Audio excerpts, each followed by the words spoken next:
Hey guys, welcome to the stream. This is Rod Arriagada coming to you live from the Hangar Billiards and Sports Lounge. We're here at 121 Scurfield Blvd, and we're here for the Sunday Open 8-Ball Tournament. This is a A-side final matchup, and it's continuation from the last stream. A showdown between Mitch DUPONT and Ricky Roulette. The score is currently at 1-all, and we have Mitch DUPONT at the table currently shooting. He's racing to 5, Ricky Roulette racing to 6. So it's a race to 4 for Mitch DUPONT right now because he's got 1 on the board, and a race to 5 for Ricky because he's also got 1 on the board. And we're streaming on a different table. This is table 6, so it's a little bit further up in the middle of the pool hall. It's a little bit different of an angle, and the side angle is going to be different too because of it. So this is the side angle that we're working with today for the stream.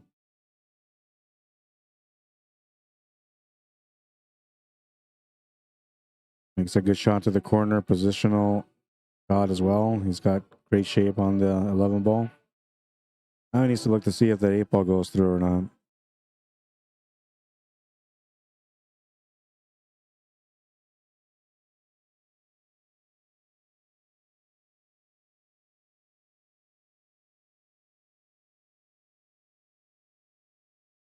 I apologize for the system crashing earlier. Nothing I can do about it though.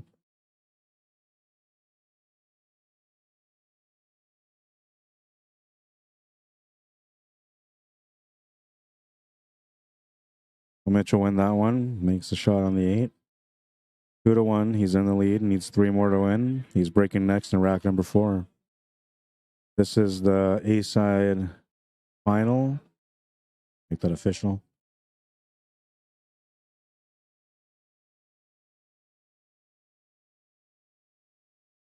Gotta check something else here too. All right, so that's good to go. That's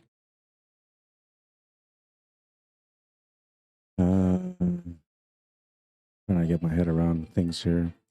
There was CPA divisional playoff for a trip to Vegas that was going down on the usual TV table, and so I wasn't able to set up there. I was waiting for them to finish the first set, because if it went to the second set, I was going to stream that. But then they were still playing the first set while I was setting up the camera, so I ended up just setting up the stream here for the tournament. But if there's a possibility after, if they're going to the second set, I might end up switching over for that, for you guys to watch the ending of that.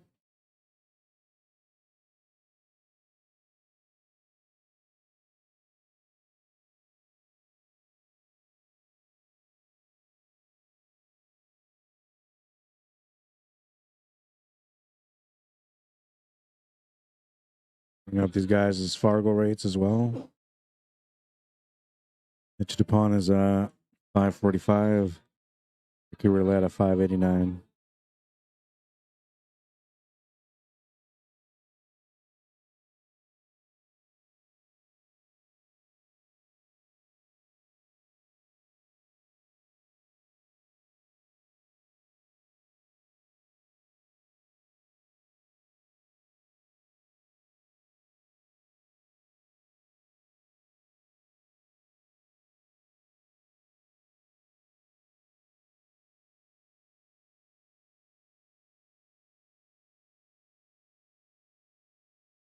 Makes the shot to the corner.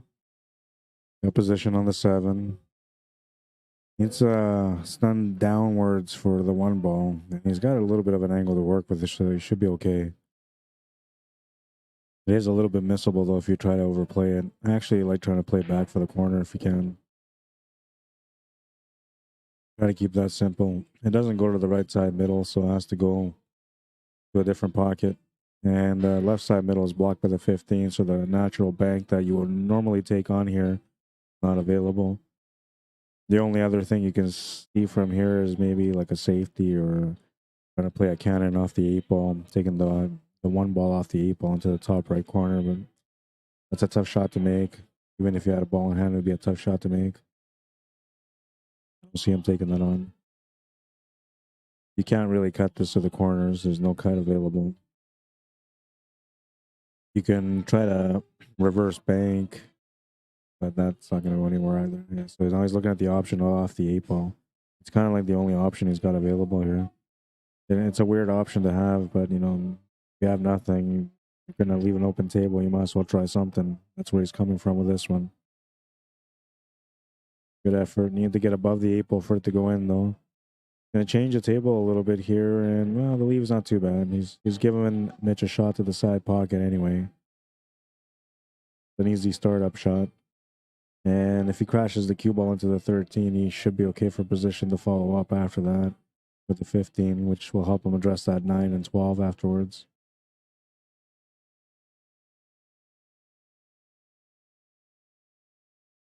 He's gone a little bit further than that, so he's going to have to take the 10 ball now, 13.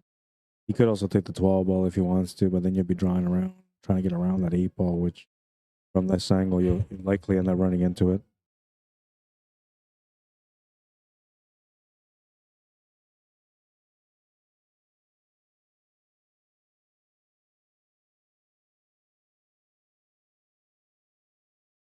Trying to figure out a way to make this microphone get closer to my face.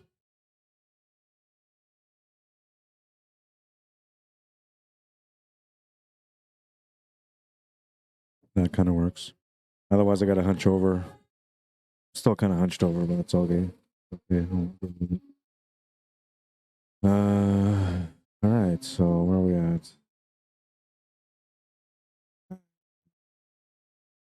Almost done the puzzle here. Go a little straight here, so you might have to draw this back instead of playing through. Could still play through though. This doesn't have a whole lot to work with though. It was better to draw back on that one. And here you want to check off the right side cushion just slightly too. That way you have enough power to get to the pocket. You get a nice angle too on that 11 ball. It ended up a little bit interesting here. He's gonna have to follow this through.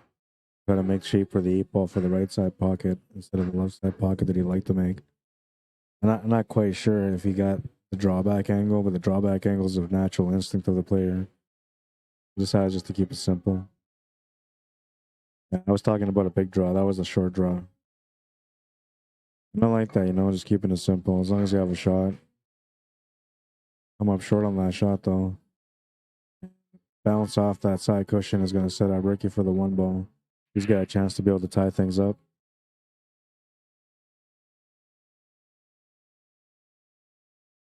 Oh, and he's going to rattle it. And he sets up for the 8 ball because that's what he had to do. So that means that Mitch will have a fairly easy 8 ball here.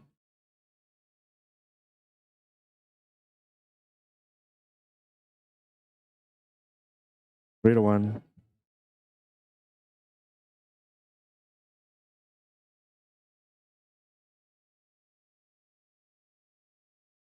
Robert Griffith, how you doing? Chuck Archambault, welcome to the stream. Mitchell Snow, Chris Mason, Jamie Lechuga, welcome to the stream. Hope everybody's having a good weekend so far. Kathy Seacrest, welcome. Eric Perez, how you doing? Juan Manuel Laspina, bienvenido, welcome. Joe Cave, how you doing, man? Welcome to the stream. Jared, Ryan Ewing. All right, so we're in the A-side final, and the winner here is going to be guaranteed second place, no less than that. The loser has to go to the B-side and deal with either Han Yu or Mike Valtour, I believe, who were the first and second players last week. Not much, Eric. Not much, man. Just having a weird start to my day. I came here, you know, I got here about 1:30, and I was going to start streaming then, but I couldn't. I had to wait off for the match, and the system that they're playing with is CPA, so I'm not too familiarized with it. And I guess, you know, like to me, it looked like it was going to be like 1 rack or 2 racks, and then we're going to be going into the next match or into the next set. But that's not how they play. They actually play a race, and every rack is, you know, takes time, and so they're still playing that. So I was waiting for them to finish that match so I can figure out whether or not I was streaming their second set or if I was just going to end up streaming the Sunday Open 8 ball. And, you know, as I'm waiting, I said, you know what, like, I just got to start streaming, man. So I set up the stream here for the Hangar Open 8 ball, and that's where we're at right now. We're doing this. A-side final, B-side final, and B-side semifinal remaining. Although I believe that B-side semifinal might be being played right now. So then we'll have a championship match instead. So 3 matches remaining. And then after that, a little bit later, I'm going to end up playing against, I think I'm playing against Hanyu. I might be playing against Derek Gledhill, depending what time everything ends at here. But I'm playing against Hanyu, Race to 9 on this TV table, and we're going to stream it. That'll be a separate stream aside from this one, though. And I think we're going to play at 9 ball, Race to 9. So that's whoever gets to the top first, kind of thing, race to the top. And I don't know, maybe we should do it when it breaks. And just to kind of speed it up a little bit, because if we do alternate breaks, it might take a little bit longer. But with alternate breaks, we'll both have a fair chance of winning. Bar box, anything can happen, right? So, but I figure it's going to be a short day for the tournament here, so I'd give you guys something a little extra for today, and I'm going to have an exhibition match. Might play for something, I don't know. We'll see. But you guys will have a chance to watch that. Someone just gave me an angry emoticon. Sorry, man. Don't want me to play, it's okay. I won't.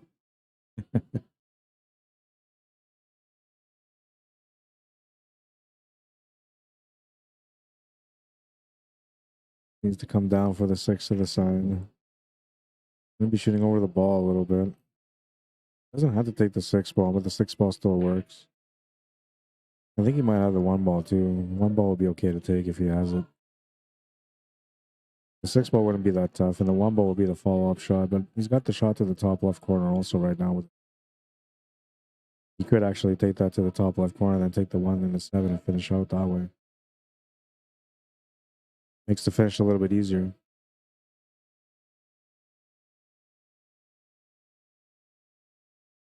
Gotta make a choice here. All depends on how he's looking at the finish here. I think he's looking at the 8 ball to the side now. And this shot here gives him natural angle to come back up for a perfect line on the 3 ball. All he's got to do is just find the spot, but he kind of knows, but he's going to take a little walk around. That's discipline right there. You're supposed to take a little walk around just to know for sure. That way there's no doubt in your mind when it comes down to executing the shot. Excuse me, executing the shot. I was trying to eat while my system crashed a little bit earlier, so I had to redo the stream, and I was trying to eat while I was doing that. Once I didn't get any water. So Mitch is on the hill. He wants to play me too. I don't know. I might play him. We'll see. A couple people wanted to play me.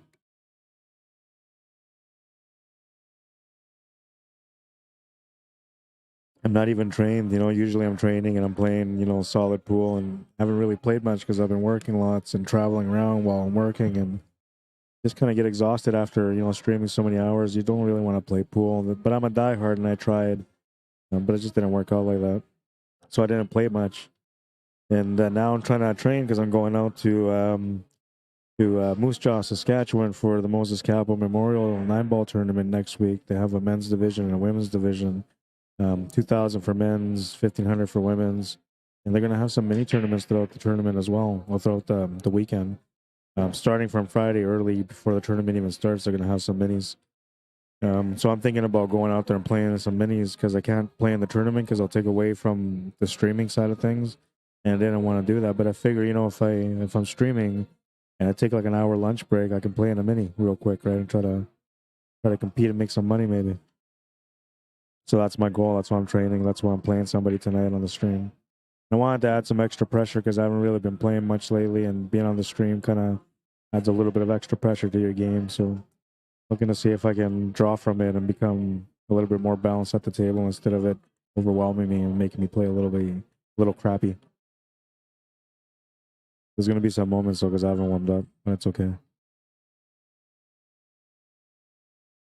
I might go live too with my headset and walk around and kind of tell you guys what I'm doing at the table, just for fun. Chance for you guys to learn a little bit more.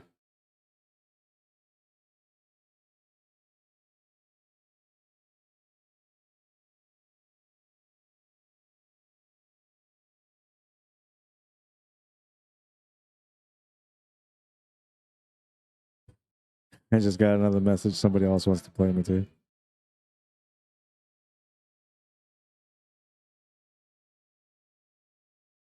I don't play often, but everybody knows that when I play, like I play my best. I always play my best. I don't give you a half-ass game. I just don't believe in it.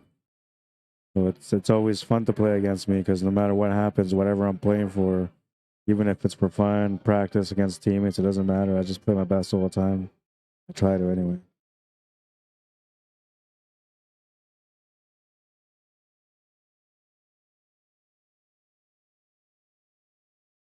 I've been trying to do the training sessions for you guys too, but it just hasn't worked out so far. Oh, the scratch, no, it just avoids it. That was a nice shot. What made it nice is the fact that he just avoided that scratch. Taking a little walk around to figure out where the 8 ball goes. He got a really nice balanced game today. Going through his fundamentals like you're supposed to. Making me want to play him.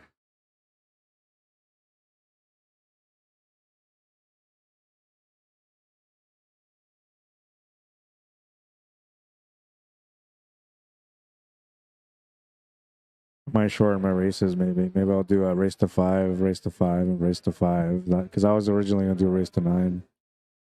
These guys are playing pretty good. I got to figure out what my next TV table matchup's going to be. 5-1 the final score. Mitch DUPONT making some quick work out of Ricky Roulette on that match. All right, so we got to find out what the next matchup is. So I'll find out and I'll be right back.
It'll be Ron Shusky against Mike Valtour. This is the B-side semifinal.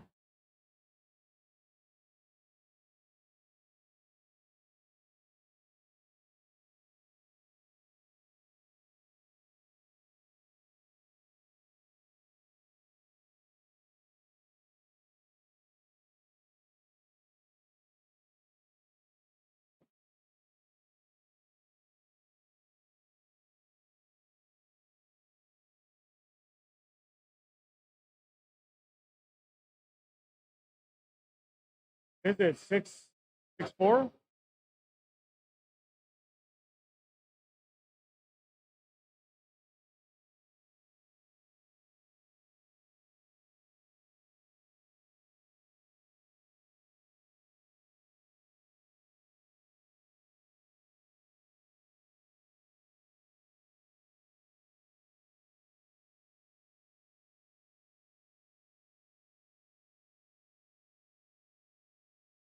This is a B-side semifinal, not final, so I gotta fix that.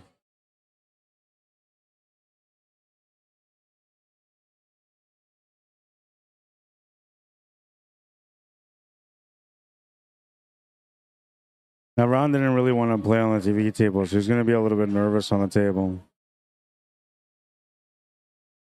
Mike didn't really care. He's fine with whatever.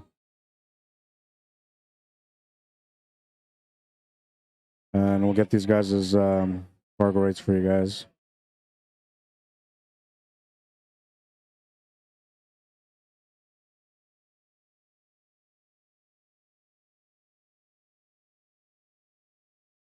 $5.11. Yeah, you did. 11 for Ron Shusky.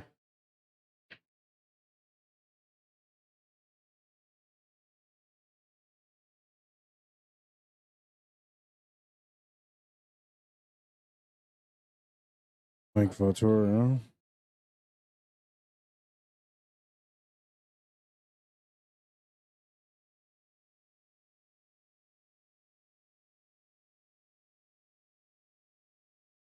627.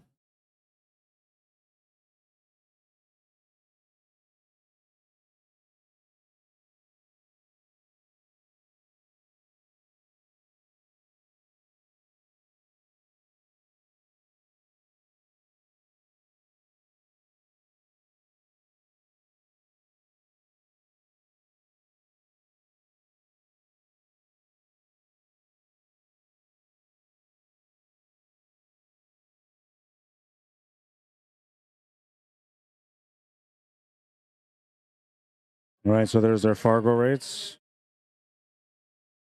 And they're in rack number 1.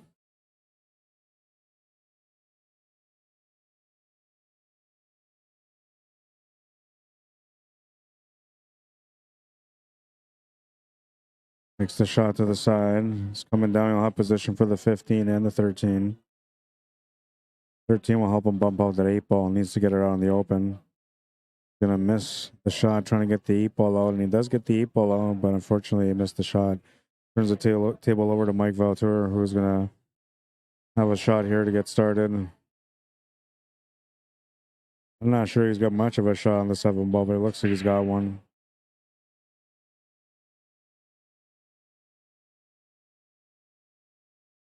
Jason Evans, Sean McKay, welcome guys. Les Kaplan, welcome to the stream.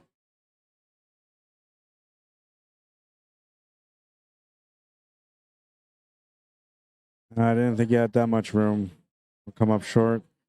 Turns the table over to Ron. Doesn't really give Ron much to shoot at, but he's got a peek at the 13 ball, and he can shoot it to the right or to the left, which I believe to the right might be the safest way to go. I don't know. Maybe, well, hard to tell. The tangent line is tricky on this one. We'll see if he even tries to take the shot on. He may not. He might just try to play a safety here, which is what I would do. I would try to go off that 12 ball, skim off it with right hand spin, come off the bottom cushion and run into that 7 and 14, split him, just freeze up to him. We'll see what he decides to do.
Nice breakup, but he's in a scratch.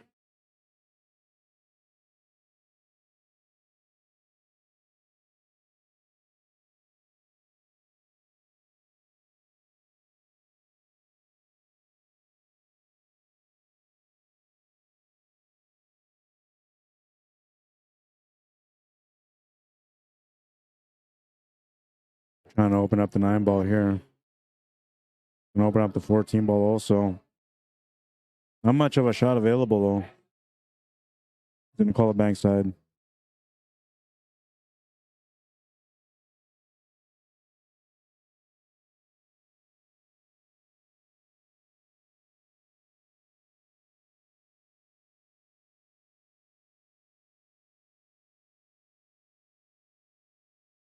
Come up short on the shot. He almost made a double bank corner though out of that.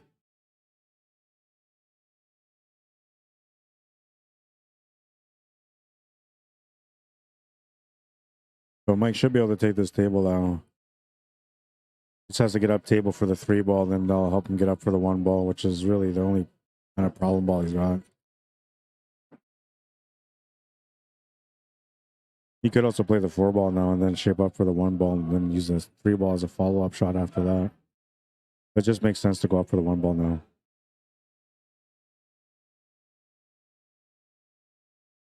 Ended up with a little bit of angle. He's got a stun draw angle anyway. Can take the cue ball between the 8 and the 4 now to set up for the 6 ball next. And if he gets the shape on the 4 ball to the side, he can take that first. Looks like he's going to end up with the 4 ball to the side. Just need to draw back here a little bit, not too much. Just wants to get off the rail more than anything here. Yeah, that was it.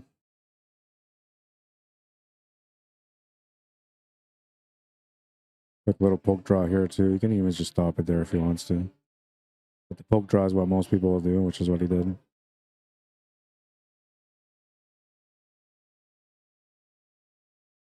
Makes C8, takes the lead in the match, 1-0.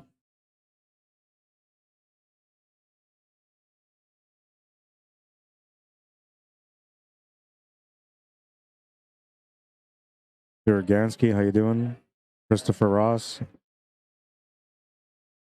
Michael Stanley, Ryan Pittman, Daniel Wilson, welcome guys. Connor McCauley, how you doing? Timothy Brown, Jose Guzman, welcome. Martin Melendez, bienvenido. Welcome.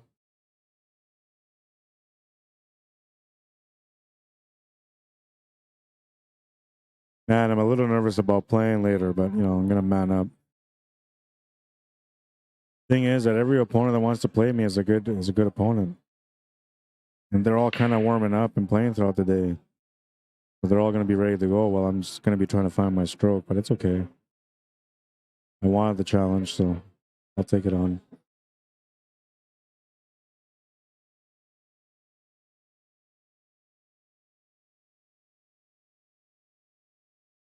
So you can see here in the Fargo race system, these guys are about 116-point difference between them. So for basically the way Fargo kind of works is like every 50-point difference between you and your opponent should be like a game spot.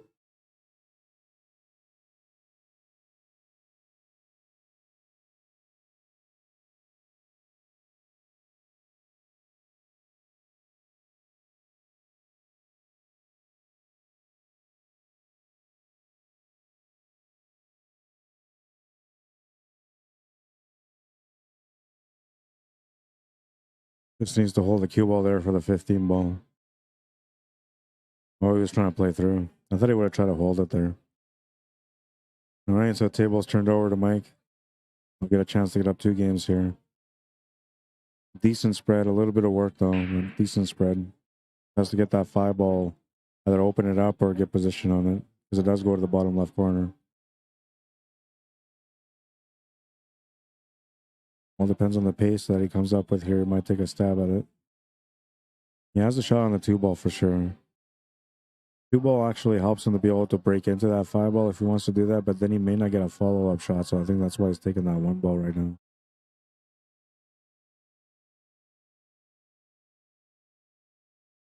It really isn't that bad of a table for him. It's more of just playing a positional shot for the 5, because the 5 goes to the bottom left corner, and it also goes to the left side middle pocket. It does have a couple of options. Actually, I believe it goes to the top right corner too, past that 8 ball, no problem. We got a few options here. How he sets up for this 2 ball next is what's going to make the difference. And that's why he's going to take a little walk to take a look at it.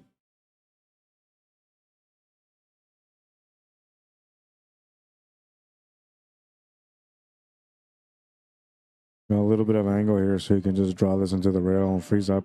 It's a 2-for-1 shape. You set up for the 7, but you get the shot on the 5. Oh, looks like he's just going to try to play across and break this out, maybe. I don't know if that's some of the intended shape that he wanted, but he's kind of forced to break this out now, I think. You try to miss it, but then you got to watch your pace. Yeah, he was trying to hold the pace for that 5 ball. An opportunity here for Ron to tie things up. Table still has a little bit of work for him. The hardest ball to get to would be the 14 ball, and I believe he might have a shot on it now. He's going to take the 15 ball instead. He could take the 14 ball now. More or less the biggest problem in his layout.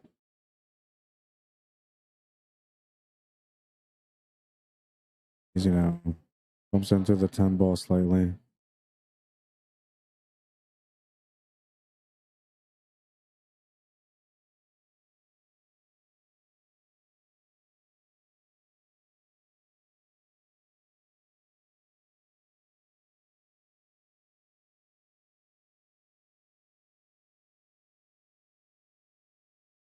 That's up to him what he decides to do here for position on the 13. He's going to keep it simple, set up for the bottom left corner with a draw shot for the 8. Doesn't need to come back a lot here, just a little bit. He's pretty good. He's got most of the pocket available.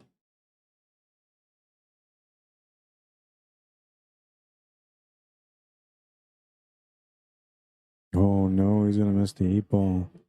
He kind of popped up on it though. He had a little bit of body movement on the shot. The reason why he came up short. That's just all anxiousness that we feel when we're playing the game and we're about to get on the scoreboard. Happens to the best of us.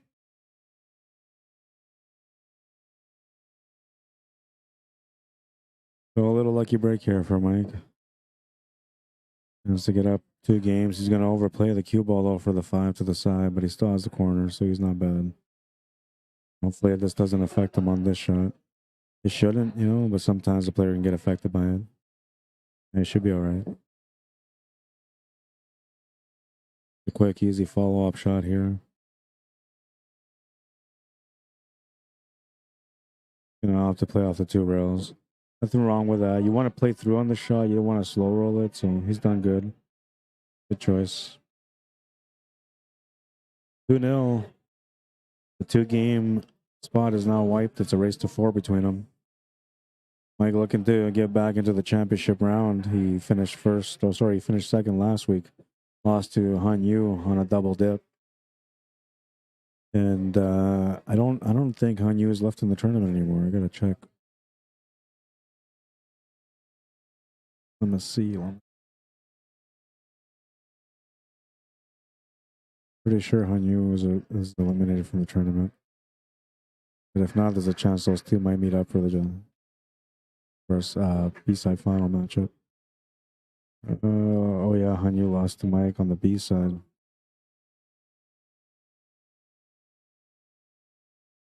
That's all he was asking me to, if he wanted me to play him. He was done already.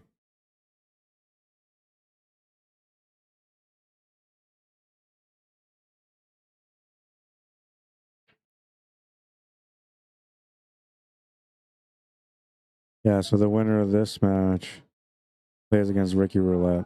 The winner of that match has to double dip Mitch DuPont.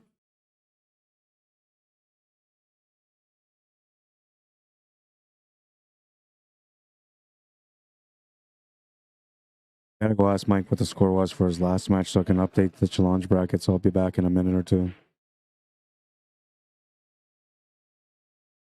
Sit here and come back to this.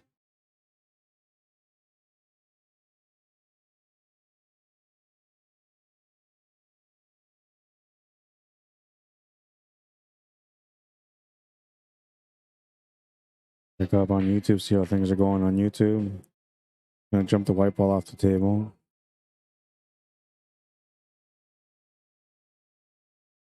Johnny Joe, how you doing, man? YouTube.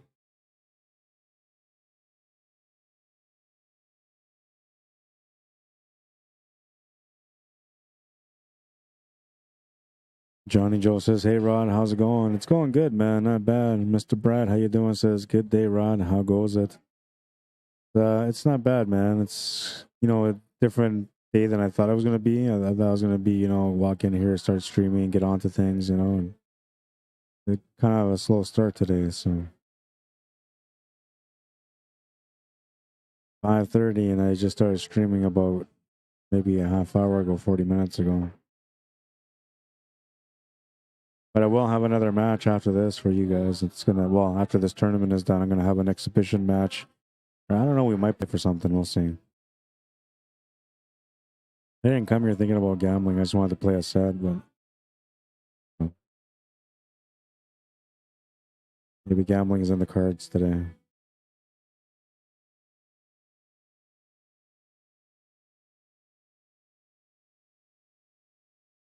I was supposed to play one match against somebody, race to 9, 8-ball, 9-ball, or 10-ball on the bar box.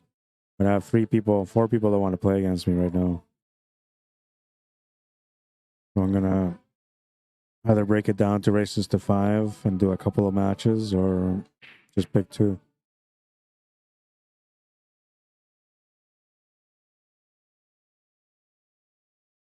All the matches are good matches, though. One of them could be against Derek Ledhill, who's a really good player. He usually has my number. When I beat him, it's because I have to play my best to beat him. The other opponent is Dervish Ramazami, who's my old teammate and a really good competitor at the table. He plays a balanced game like mine, a little methodical and stuff, and he'd be a great challenge also.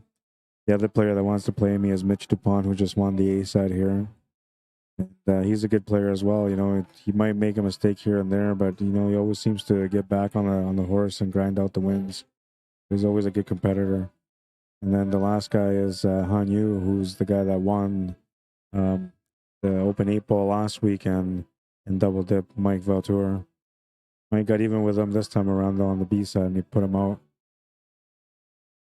And that always feels good. That's a good revenge to have. But yeah, Han Yu wants to play, so I'm kind of thinking about playing Han Yu just because I was told he's like #1 Chinese player here in Winnipeg, so makes it interesting to play against him because I never played him also, so I don't know how I fare up against him. I don't know what his weaknesses and strengths are. I got to watch him play last week, and he seemed like he's a pretty balanced player. Out of all the players, he's the one that I'm the most curious to play against because I don't know how he plays, and I think it could be a good challenge for me mentally. But I love playing against Dervish. Really, really good player. And Derek Ledhill, like I said, he's always got my number, so he's always pushing me around the table, forcing me to play my best, which is something that I'm looking for here tonight, too. Mitch DuPont, well, he's had my number a couple of times, too. He's the reason why I came out of retirement. He beat me, I think it was 5-1 or 4-1 in a race to 4 and just smashed me. And after I was like, that's it. I got to start playing again.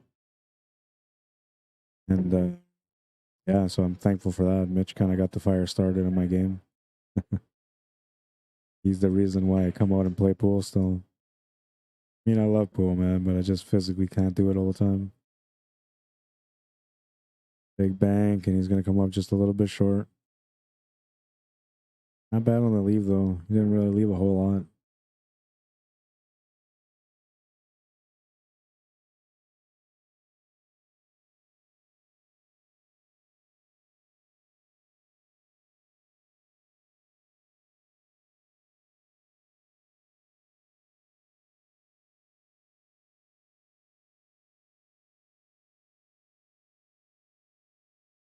Yeah, it's tough because, if you go for the shot on the 12, it's tempting to go. You might split that 8-ball in a bad spot.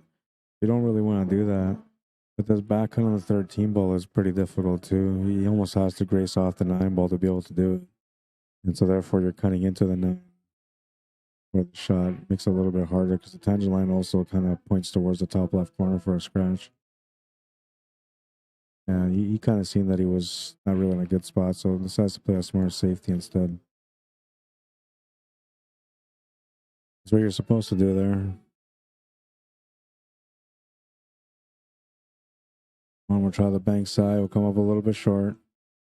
And my safety will reward him. And get a turn at the table with a good opening shot. Great position to be able to find a follow-up shot as well. And everything's kind of laid out here for the finish now. Has to get a good angle on this 9 ball. And that angle will do it. Makes it natural for the 9. You just play a little bit of top lefts. Roughly around 11 o'clock. Good shot.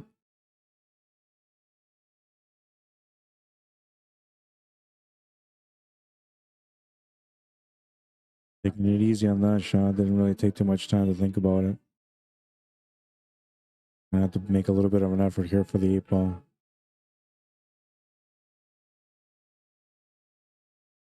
It's a good position for the 8. He's kind of smooth sailing through this rack right now, and almost feels like he's smooth sailing through this match, but he's really not. Like, it's been kind of a back and forth, but he's not showing any emotion right now while he's playing, which is good.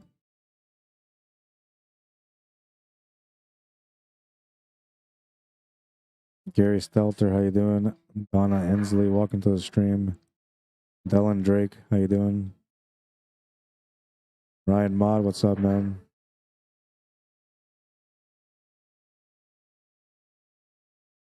He's got a nice lead right now in a race to 6. He needs to get this to continue for him on rack number 4. Looking for some action off the break.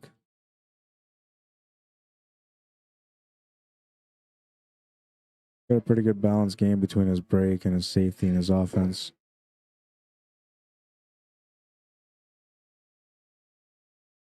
Always a tough player to beat or play against.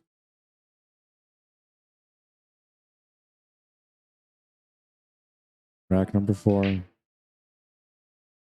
Smashes the pack, makes a 13 to the side. I'll have options here, but not too many. And he actually wants low ball. Doesn't really look like he's got many options for low ball, so he's going to have to take high ball. 14 to the side is the only option he's got to on that. And he needs to try to stun over to the left side of that 5 for him to get a follow-up. He's going to try looks like he's trying the combination instead, which is a little bit tough. Can you see enough of it to just make it on its own? Oh yeah, you can see it. Hard to tell from my angle. He was able to make the 6, and he's ended up a little bit off here on the table. He's got a shot on the 1, a shot on the 5. 5 to the side is a bit of a tough cut. The shot to the 1 is actually a little bit of a tough cut also. But it gives him a better angle to come off the rail, and that's why he's played the shot on the 1. Now he's going to have to go off the rail for the 7 ball, looks like, unless he can see enough of that 2 ball.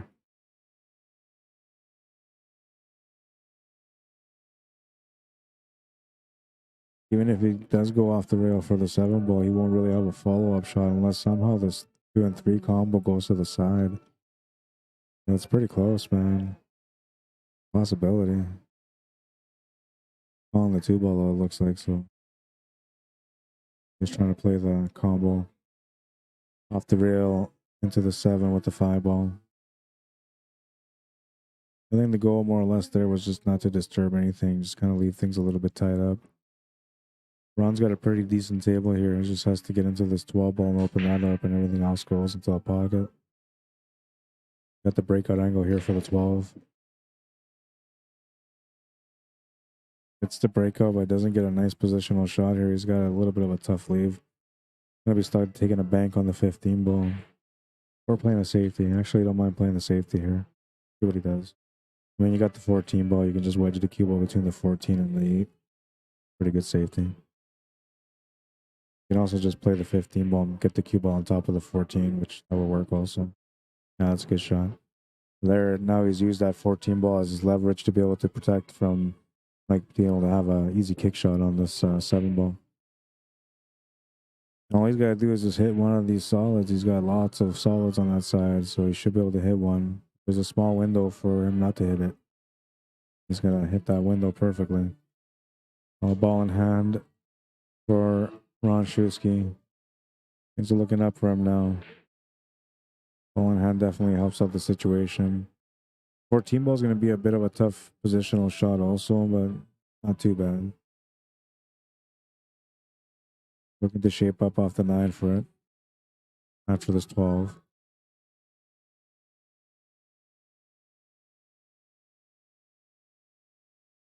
Now take a look to see what he can do with this.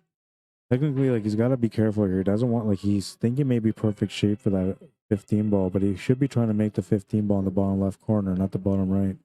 And then that means you get the white ball to stick to the rail here for the 14 so you can stun over and get the shot on the 15.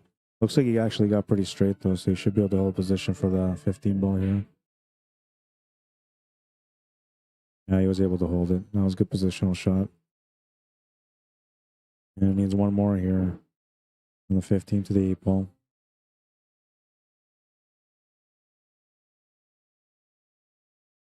Let's get on top, he says. There it is. Got the 8 to the corner, and he'll get on the scoreboard. Mike says that's good. 3-1. Race to 3 now.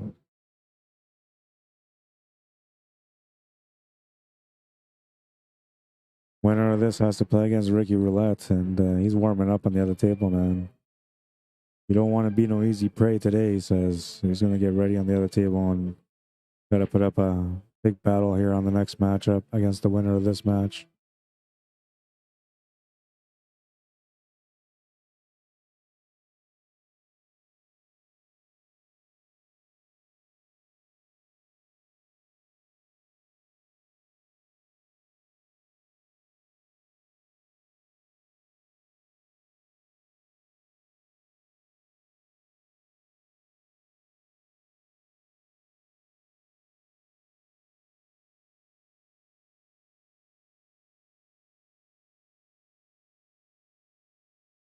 Three to 1, he's on the board, and he's breaking next in rack number 5.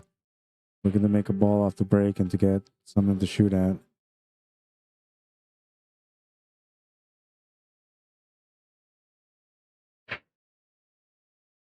That's a power on that break. He makes a ball to the corner. And you'll have a opening shot.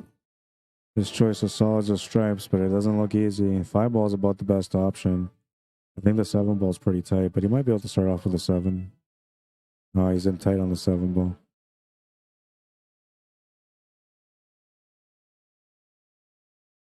He could make it, though.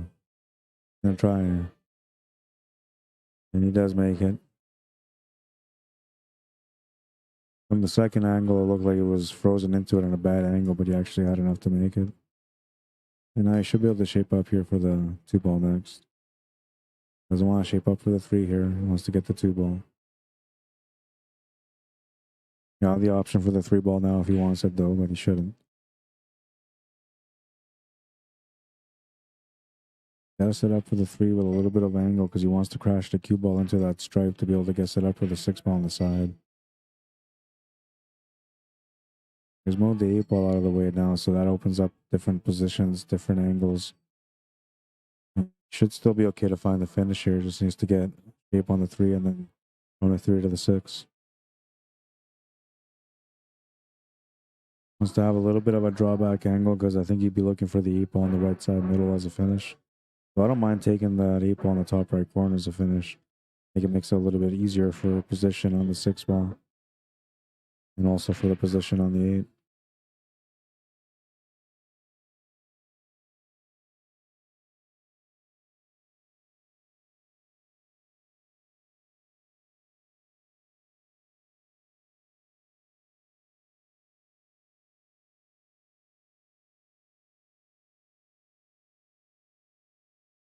Wasn't sure which way to go, and he was thinking about setting up for the side pocket, but he ended up drawing back enough for the corner. He was going to take the shot to the corner instead. This isn't the shot that he was planning for. It's a different shot. He's assessing it right, though. He just made an adjustment. He's right. He made the shot. I was going to say he just made an adjustment without getting up and resetting, so there was a chance that he could miss there, but he did a great shot there to finish off with the 8. He's down by 1 now. Needs 2 more for the win. Mike needs 3. Mike breaking next in rack number 6. Dennis Bowery, welcome to the stream. Dan Fatino, Francisco Gonzalez, Tolentino Jr., bienvenido, welcome. Leonard Spice, how you doing? Hey man, you sent me a message the other day, Leonard Spice, and I don't know, it said something about like tap this to open up the picture type thing, and I was like, no, I'm not opening it. Just so you know, if you send me something like that, I'm never gonna open it, man. I don't know if it's you or if it's somebody that's spamming or trying to, set up a virus on my account. I apologize. So, like, usually I get back to people, but I was like, I don't know, man. And you weren't on my friends list either, so I was thinking, why is he messaging me with this kind of message? It's got to be or a virus. Prith Viraj Singh, how you doing? Welcome to the stream. Bruce Jensen, welcome.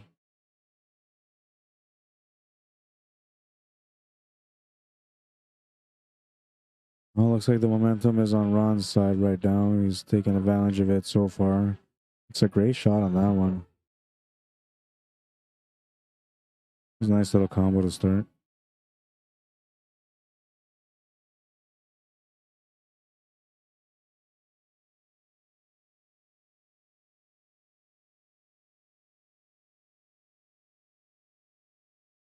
He's got a nice position on this table right now. He's got good control of the table. Just needs to get that deep ball open, which he can't quite do from there with a 4-ball. And it looks like he's leaving it there. I would just take that 4-ball anyway and just use the 1-ball to break out the 8-ball. Then you have the 7-balls an escape shot. Gonna change the table a little bit, but he's still okay. And this is kind of like the moment of truth now for him because he's looking for a precision on the shape on the 4 for the breakout on the 8. Come up short on that one. I'll have to come up with something different too. Better position.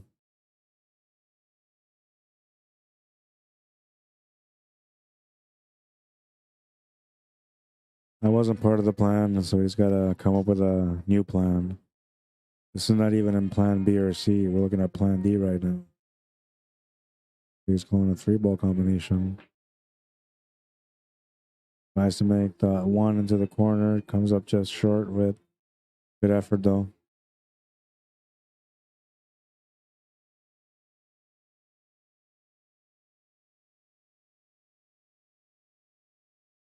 It was a nice little combination to open up. A lot of distance between them, but he nailed it. Comes up short on the 3-ball combination though, and he'll turn the table over to Mike. And he's trying to work things out here. He's got a good possibility here to be able to get within 2 of winning. Gonna miss the shot to the corner though. Oh, and this turnover is not a good one. He's giving him perfect position on the 7. Should be able to get position for the 1-ball from there, but he's gonna bounce off the rail and get a little bit too far maybe. I don't think he's got the shot. No, he doesn't have it. This is kind of like worst case scenario for him right now because it's going to be tough for him to find the shot on that 1-ball. He might actually be forced to take on this 1-ball right now, only because he's in so tight on it. Off the rail with some spin. He got the hit. Still has the pocket, so he's done okay. Might have earned himself another opportunity here. Jerry Martin, welcome to the stream.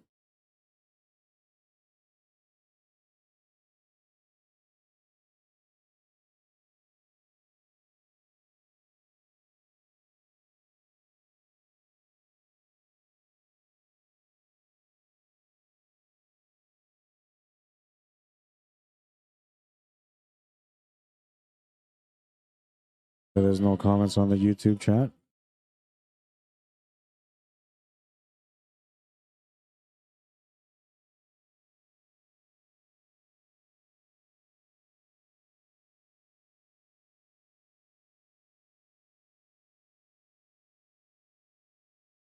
Turn over here for Mike.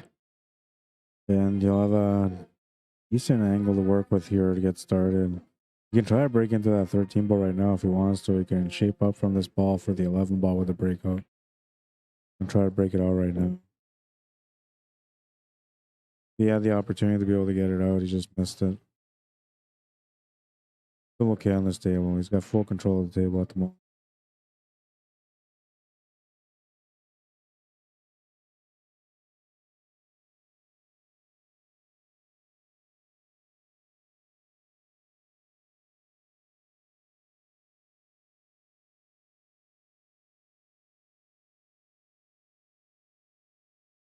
Maggie May by Rod Stewart. Now, it's not really even a pool song, but I always associate it as a pool song. I think most players do. Because he mentions, you know, about taking my daddy's pool cue and going on the road or something like that.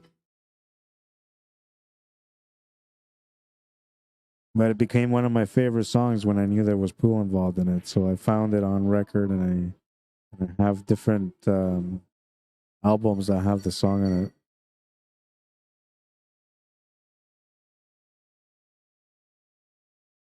Oh, he makes good contact on the floor. Isn't giving his opponent a ball in hand, but he did give him an opportunity here to be able to get this 11 ball opened up.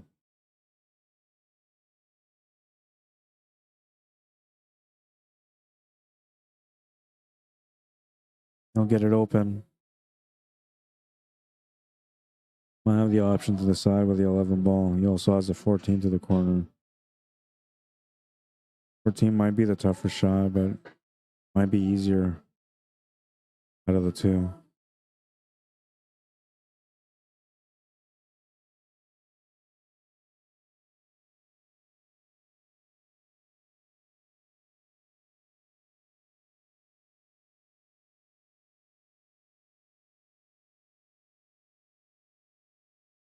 Well, he's missed the shot, and he's missed it on a pro side, and he didn't really give away anything with this 1 ball or the 4 ball.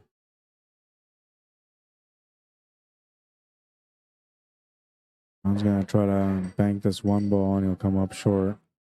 Turns the table over to Mike. And now he's got a decent setup here.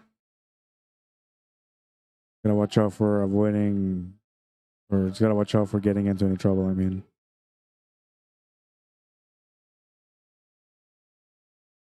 Shouldn't be too much trouble on this table, but you can always find a way, and everybody knows that. There could be 2 balls left on the table, or sorry, 3 balls left on the table, and one of them being the white ball, and you'll find a way to hook yourself behind that only other one that's not your ball. Just the way it works sometimes. That's why we love the game, because it's always challenging us. It's never the same.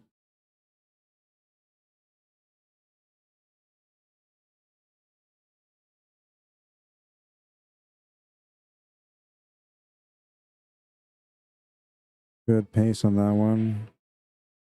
Might have gone a little bit too far. I think he was trying to set up for the side pocket, but he's got a corner shot. There's a setup for the 9 ball next, so he's okay.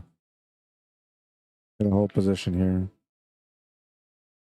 Here you just want to follow this up and then just make that 8 ball on the left side middle pocket.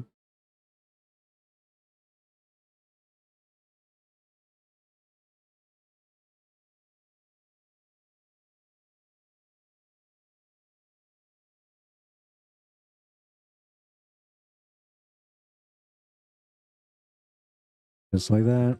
Didn't have to be perfect, just needed to find a pocket. 4-2. Race to 2 between these guys now. Meaning that this next rack is the most important one. Whoever wins this one will get on the hill first.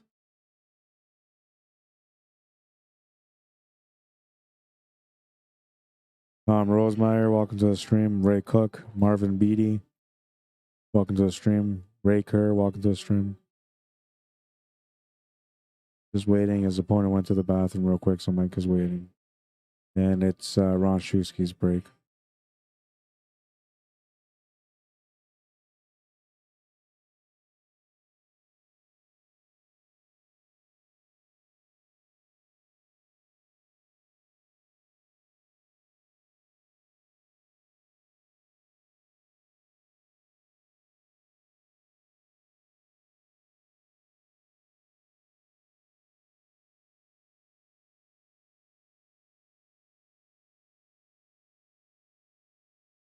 Mitch DuPont warming up still. He's not even playing yet. It's going to be Ricky Roulette that's playing next, the winner of this match. It's Ricky. But Mitch is getting warmed up right now because he just wants to get this done in the first set. Not wanting to go to 2.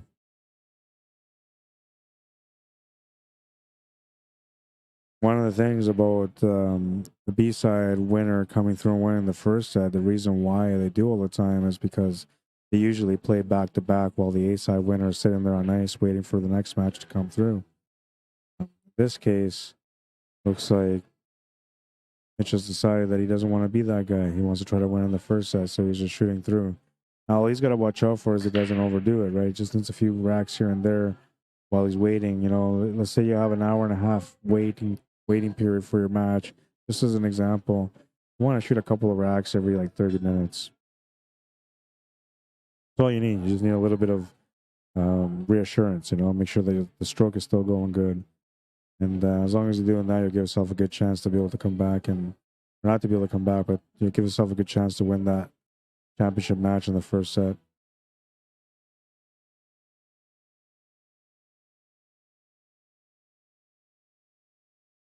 It's a combo.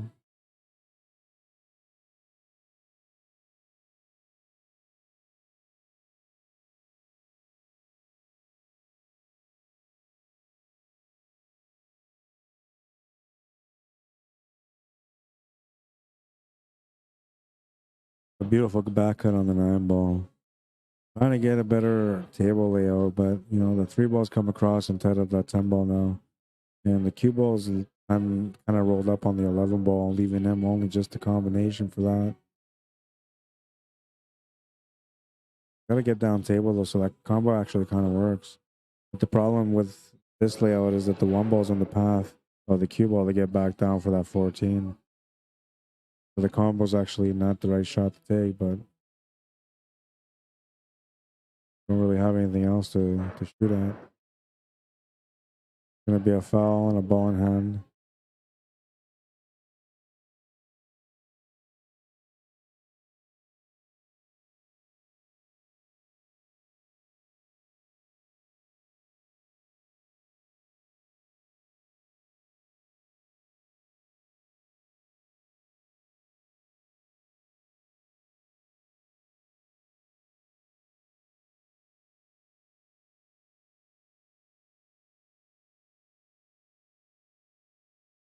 Makes the 2 to the corner.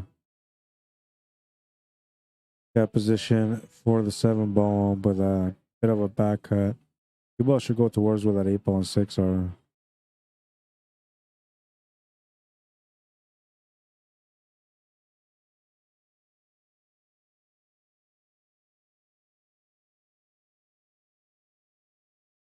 Take the 6. It almost stays in the pocket. Gone a little bit further than what he was expecting, but this still works. He has a shot to the corner.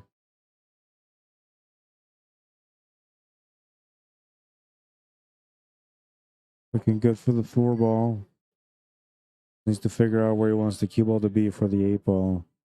There's a 3-ball sitting in the pocket, so as long as he makes it, he'll be good on the 8-ball. But figuring out where the cue ball will be for the 3-ball to get better shape on the 8-ball is where he's got to kind of put in the work. He's going to play it through and going to have position here to be able to just stop the cue ball right there for the 8. He can actually draw into the 10-ball if he wants to also. That's what he's going to do. The only reason he did that just gives him a little bit more comfort cueing for the 8-ball.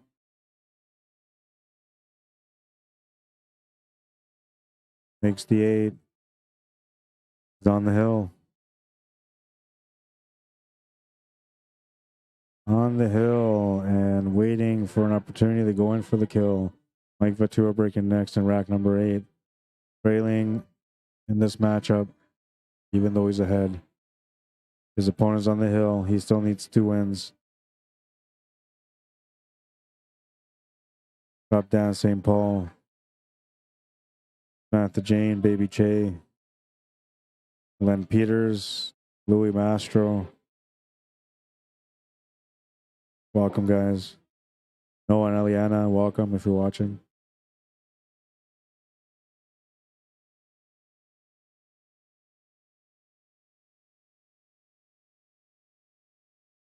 Rack number 8. Looking for some action here. Makes the 15 to the side. White ball bounces off the bottom rail. We'll give him the stripes for the opening. I have the shot on the solids too if he wants to take those, but the stripes look really nice here. And I think that's what he's going to go with. I mean, the starting point is automatically asking to go for stripes.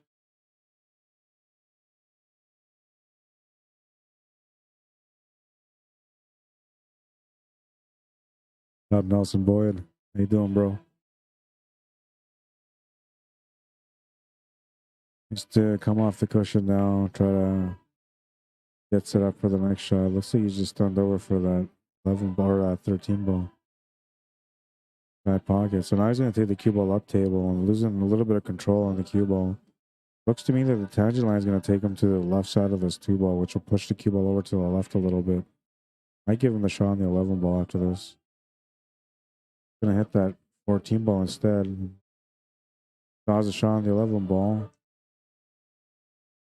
Doesn't really have anything on the 12 ball. And he sort of has something on the 14, but looks like the 11 ball is a shot that he should be taking, and that's the one that he's going to take on. Have to figure out what he's going to do next. You pretty much have to set up for that 14 ball. You don't really have any other options here. You could try to maybe, like, if you're more to the right, you can draw off the cushion and come back up to set up for that 12 ball on the right, left side middle pocket. But from this angle, it's going to be tough for him to be able to do that. And if you do try to 4-stroke the shot, then you're going to miss because you're 4-stroking it. He's better off just to get shape here for the 14 and just try to play shape for that 12 ball after that. Got a small window between the 2 and the 3. Just to get just above of the 8 ball. I think he's got it. Looks like he might have it. Looks like he's had it. And he's got a shot to the side, so all he really has to do, if he has it, is just go off the top cushion and back down gently. Should be good to go. Draw it back instead. Same result.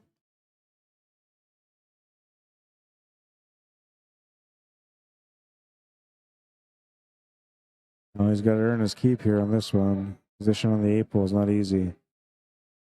Got to stroke through to get it. A little bit of inside spin, and he's going to get beautiful position on the 8.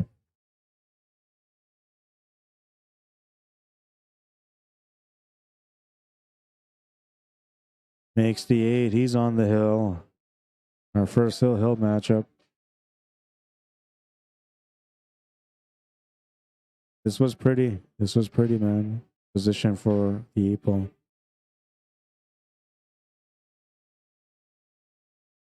Little bump into the 3 to make sure that he had the finish.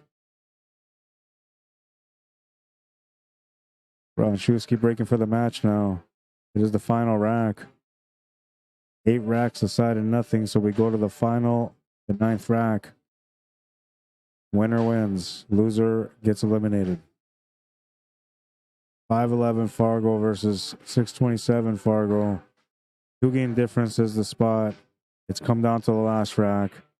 Looks like the spot was fair and has given both players a fair chance to win here as we're moving into the last rack. Winner of this has to play against Ricky Roulette, who's eagerly waiting on the sidelines to get going. Here we go. Rack number 9. Ron Shusky to break.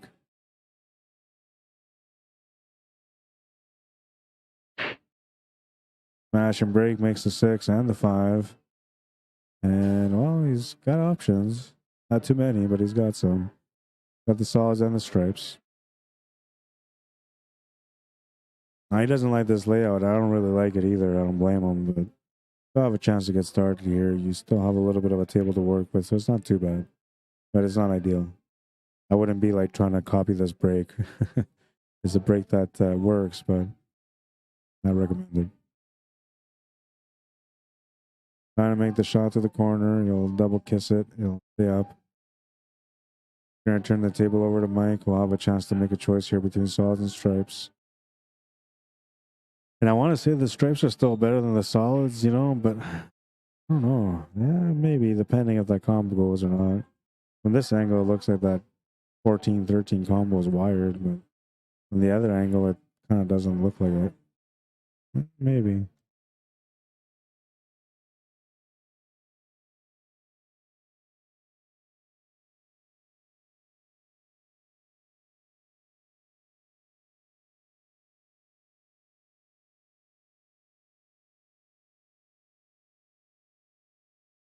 Almost routed that ball and left it in the pocket. Gonna bounce off the horn. He's got position here for the 12 ball. He's got a nice stun draw angle to be able to get into that 15 ball shape, which will allow him to kind of start Shaping things up at the top of the table from there. And he doesn't really want to bump into this 10 ball, but if you're going to bump into it, you got to bump into it with some pace. And now you're kind of hoping that 14 and 13 are wired, because if they are, then you can set up for a combination after that. But if they're not, then you really got to figure out what to do with the shot right now, because your options are going to be really tight after this. It's found a solution, right, to take on the shot to the corner.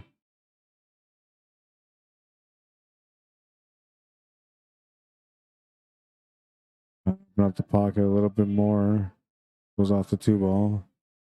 And now he's got a shot to the corner. Oh, he's looking for a 4 ball combination here on this one. Combo. So a reset on the stripes here after this contact. Looking for a little bit of luck after the combination. Makes the combination. Didn't quite get the luck that he was looking for. He still has a shot. Still has an opportunity. He can still play shape off this 11 ball. Get onto the 14 and 10. So he's looking okay.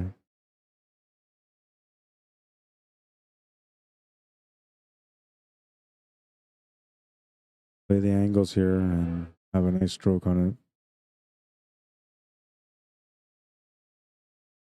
And that will do it. That will do it right there. Everything's opened up. Does the 8 ball go? Oh yeah, the 8 ball goes, man. He's got the finish line now. That was the money shot right there.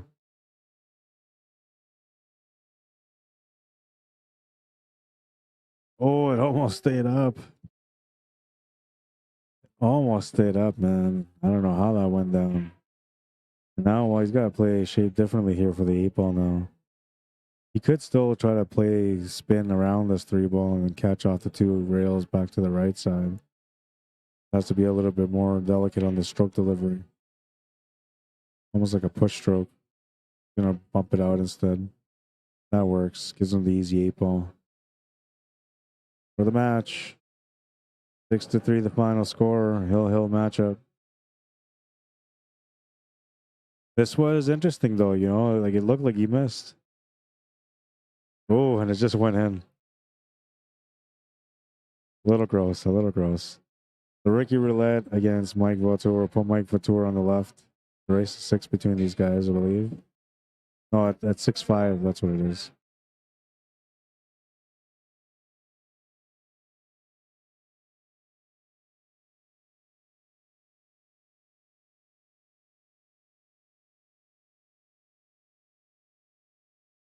And I gotta go update the scoreboard on the challenge bracket, which I'll go do right away. I believe Ricky's a 5, I'm pretty sure. Ricky! Where's that from? Is that from... I don't know where that's from. There's a movie that has that. Ricky! Roulette. Alright, so this will be the B-side final now, too. I think Mike went out for a quick smoke.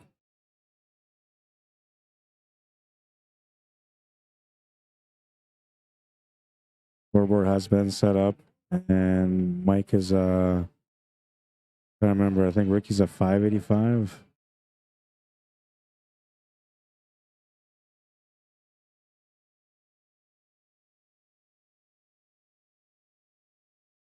$627 for Mike.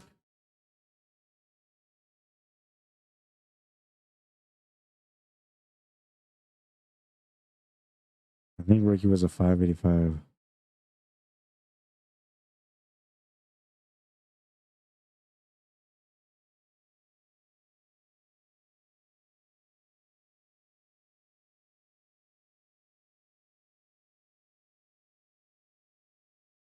Waiting for them to get started here. B-side final coming up. And I'll go and input that data on the challenge bracket. And by the time I come back, Mike should be back from his break.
While we're waiting for Mike to get here, I guess I'm going to take a couple of practice swings because I'm going to be playing a challenge match after the tournament is done.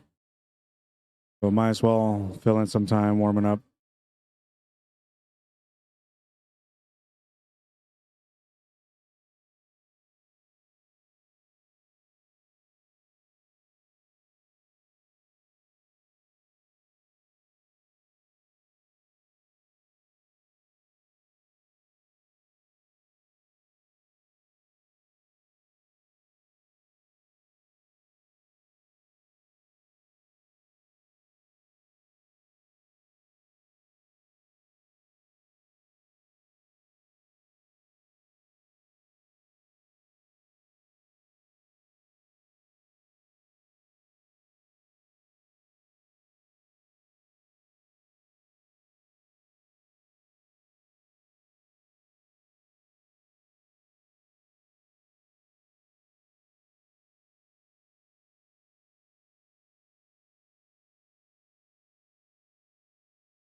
All right, so Ricky was warming up here. I warmed up for a little bit there too. It didn't look very pretty, but I warmed up a little bit. And Mike's back now, so they're going to start this match.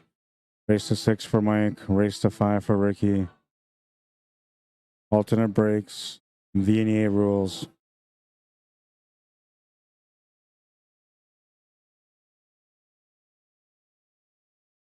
Hi, Gene Peacock. How you doing? Paul Ramsey, welcome to the stream. Les McIntosh, welcome to the stream.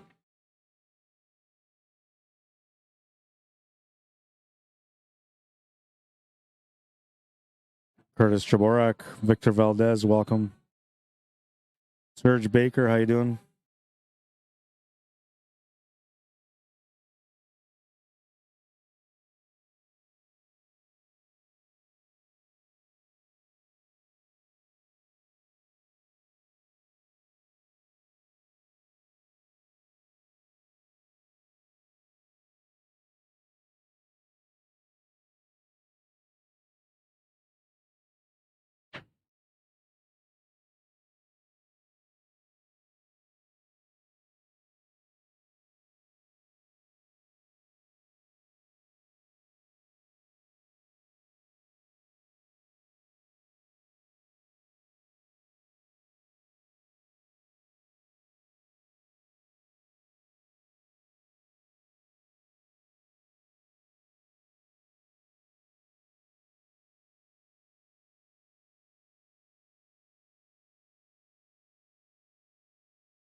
All right, all right, all right. Looks like we're in the middle of this first rack, the B-side final. Ricky at the table right now.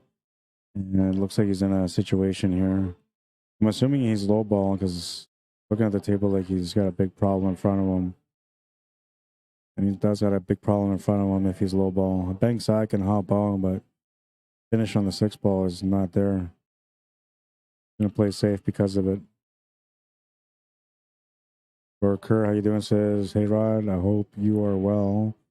I will never spend that much time in Vegas again. Miss Winnipeg too much. Never mind how much pool playing I got.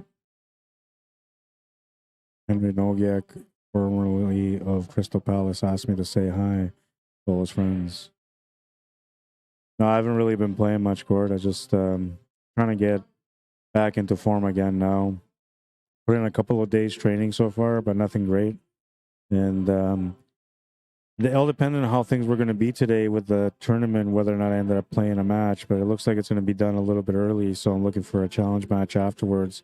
And I'm supposed to be playing against Han Yu, who's been playing on the 9-foot since he came to talk to me about playing a little while ago. So he's gonna be ready to go. And then I was supposed to play Mitch DUPONT, who's currently the East Side winner. And then I have Dervish Ramasamy, who wants to play against me, and then Derek Leto. So I have some really good, worthy challengers that want to take me out for a spin on the table. Oh yes, that's what I was going to do. The Fargo rates. There's their Fargo rates. Ricky with a 585. Mike with a 627.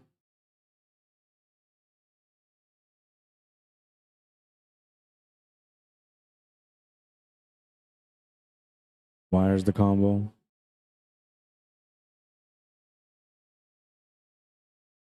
Gonna have to take that 9 ball. No other choice. Didn't really want to take it, but he doesn't really have any other choice right now. He could play a safety, I guess, but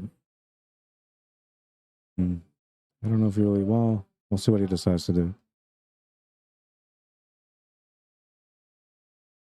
Definitely room for safety. Now, the problem with making this 9 ball is that if you make it, you have to find a follow-up shot, and you're very limited to what you can shoot at right now for the 15 and the 11 ball. But the 12 ball's out just enough from the 10 where if he just got a good angle on it, he might be able to pop that 12 and then push out that 10 ball in the open from there. Got position on the 15, but he also has the option for that 12 if that's what he's looking for. I'll have to make a choice here.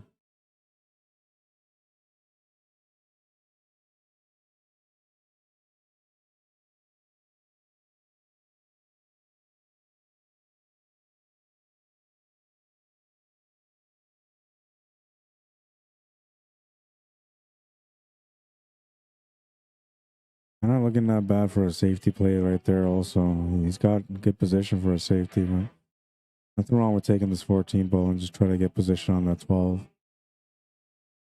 Just draw back from here. Oh, he's going to play a safety now. Just needs to grace this 12 ball slightly, just a little bit.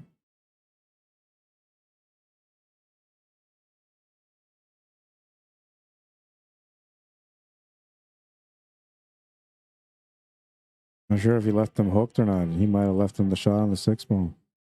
Maybe not. He's taking a look. He's looking at the 7 ball like he has a shot on the 6 ball.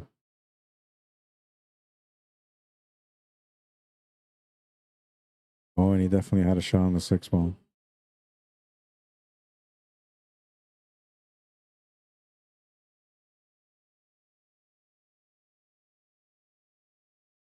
Mike says that's good. Ricky will strike first. 1-0. Needs to win 4 after this. Mike needs to win 6. 2-game difference now with the 1-0 lead.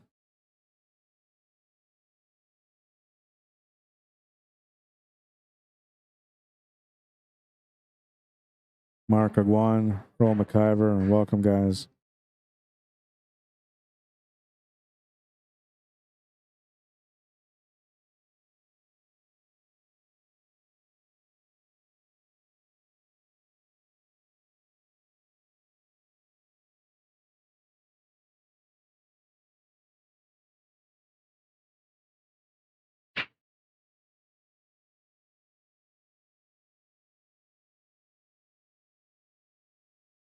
Oh, he smashed the rack. He made a ball, and he's got an opening shot.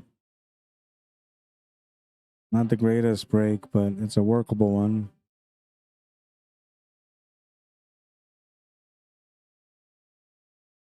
And a couple different options. He's looking at trying to break open this 5 and 2 ball. Just got it open. Although I don't think he's got a shot on the 2 ball. It looks like he's leaning on the 5, which takes away the shot from the 2.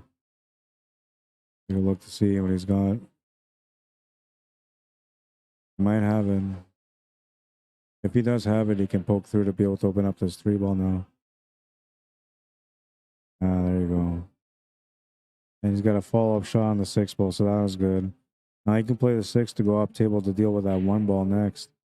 Kind of like a two-way shot. You know, you're set up for the 1 ball, but if you don't get the 1 ball, you have the 3 ball for sure. But you're setting up for the 1 ball. And if you get pretty straight on it to the top right corner, you can follow it up for the 5. The 3 ball becomes your finish ball. It's all about pace on this one. Wants a forward pace, and he's got it. Might have to come off this 15 ball just slightly, but if anything, it'll help him. It'll give him a little push upwards for that 5 ball. He'd rather not hit it though if he can avoid it altogether, but if he's got to run into it, it's not going to be a bad thing. All depending on how he hits that 15 ball. Nice to leave that 5 ball for the finish ball instead, and he's got a good angle here on the 3 ball to undraw back up for that 5. Because he's shooting over the ball, it actually helps him a little bit too. He's jacking up a little bit on the shot. He's going to come up way short on what he was trying to do. Not sure what happened there, but he came up way short from what he was trying to do. I'm not sure if he's got the shot. Might have to spin his way into it. Oh, comes up short. Turnover, and another good chance here for Ricky Roulette in this matchup. This time he's got a chance to get up 2-0 with a nice spread at the table. Only problem ball he's got is the 12 ball.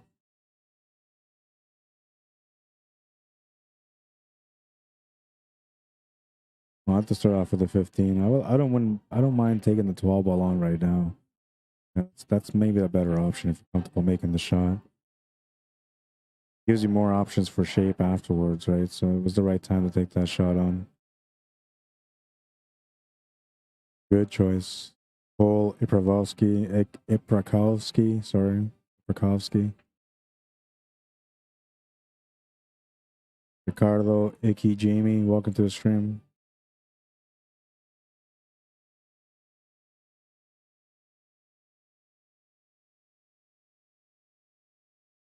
Well, you got different options. I kind of like taking the 15, but the 13 ball works also.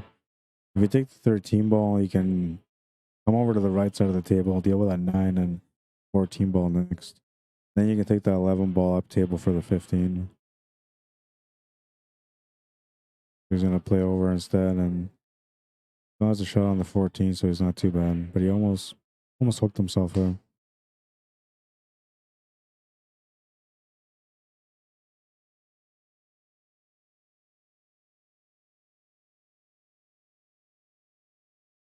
Makes the shot to the corner.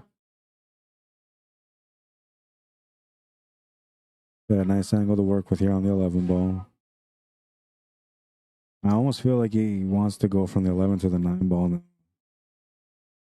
He's going to try a stun draw for the 13. That's not a bad option as long as you get straight on it. You end up with an upwards angle where you're taking the cue ball up table from our screen. Then he's in trouble here. You'll have to compensate with some spin, but I actually didn't mind setting up for the 9 ball there.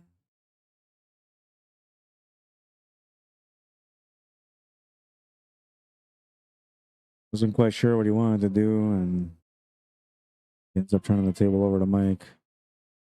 Took to get on his feet to finish this table. Down 1-0, was about to be down 2-0. Instead, he's got a chance to tie it up. Just the 8 ball remaining. Makes the 8, bumps off the 9, but he's okay. Ties it up by 1.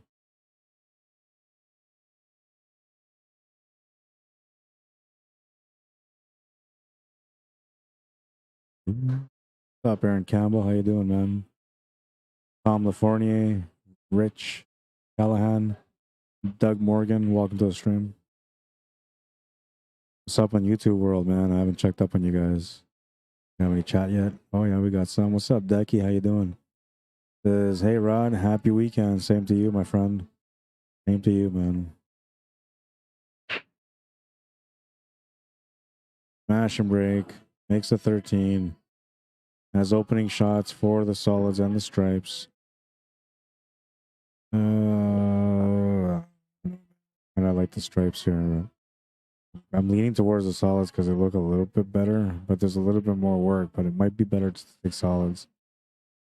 I just think it's a little bit easier to go with the stripes, but you have to do one good shot to be able to get on it, finish it. Lots of options with the solids, so everyone with the solids. A lot of times in pool, the decision you make at the opening shot is usually a decision that either gets you the run out or makes you come up short. You know, the one that either gives you a complimentary angle to be able to continue your run, or something that eventually causes some troubles where you got to come up with a big shot to get a finish. Always important to make that proper choice at the beginning. And usually the first choice is whether you're going to take solids or stripes, and after that, how you're going to take the first shot and what your second shot's going to be. And if you have any trouble balls, and you're also thinking about how you're going to get to that trouble ball within the next 2 or 3 shots.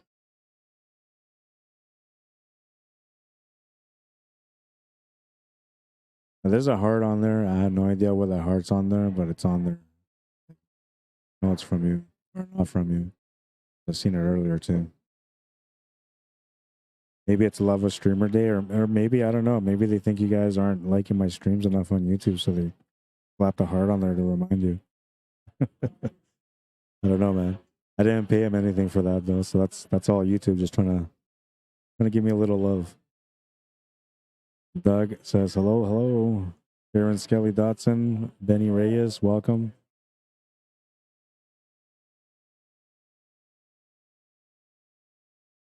By the way, if you guys are enjoying the stream, you guys can always support me by liking the stream or sharing the stream, or both.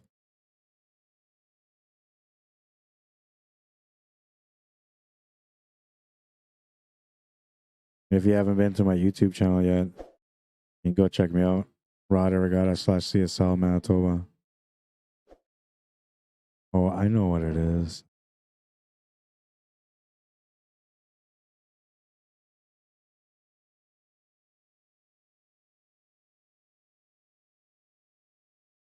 I don't know what it is. My thing's been acting up. The whole system's been acting up for a while now. Jean said a little earlier she's been playing a lot of snooker. Good for you. That's on my agenda to-do list. I have to hit some snooker throughout the summer. I want to come out next year playing, like, I mean, I don't know. I believe that pool's year round, but for league players, which is the way I'm talking right now as like a league player, next year starts for us in September. So for me, my goal is throughout the summer is to work on my game. So when I start off in September, I'm playing good already. Put in some real efforts for the season. I don't like feeling all sloppy and trying to remember how to play all over again, taking too much time off in the summer, you know? Gene says on YouTube, you can like or send hearts like regular streams. Oh, okay, cool. That's what that is. I was wondering. I mean, I don't mind the heart on there. It looks a little sweet.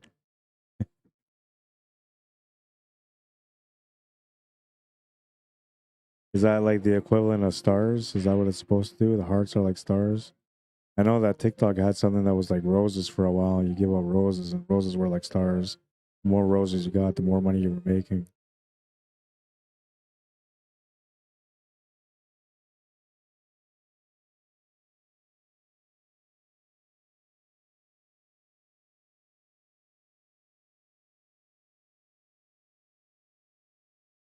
Escanak McGillivray, welcome to the stream. Presanth, welcome to the stream.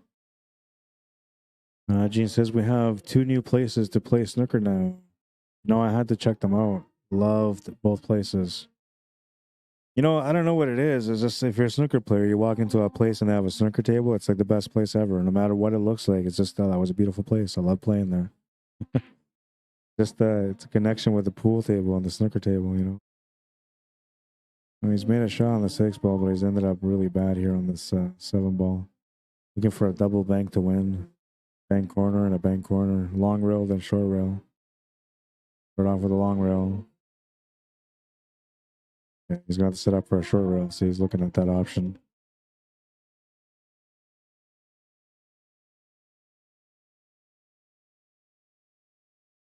Up short on the bank. Turns the table over to Mike. Got a decent table now. He just has to get that 9 ball open. And options to do it right out the hop here with the 11 ball.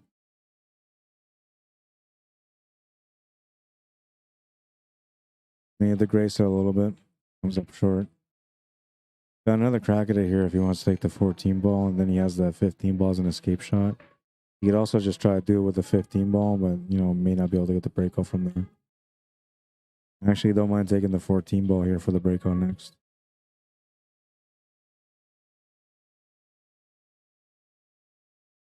See what he decides, though. Always up to the player in the end.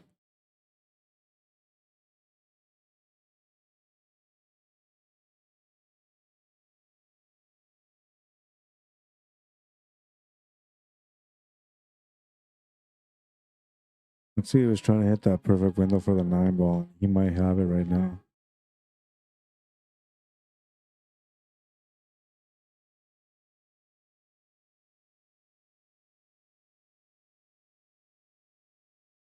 Just playing a safety. Smart shot.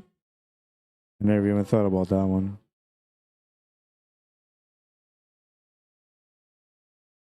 Really, really smart safety, too. He's left him a long rail kick shot, and that's about it, really.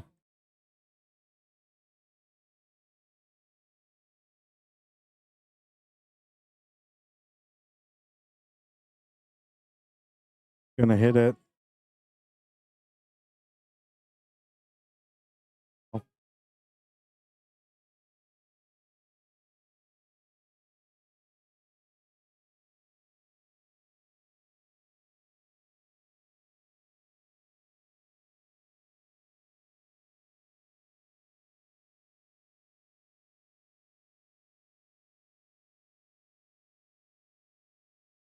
I don't know. I'm having a hard time deciding who to play today. I was gonna do just a race to 9, 1 set, but I got 4 players that want to play against me. One of them is the player that won it last week on the Sunday Open.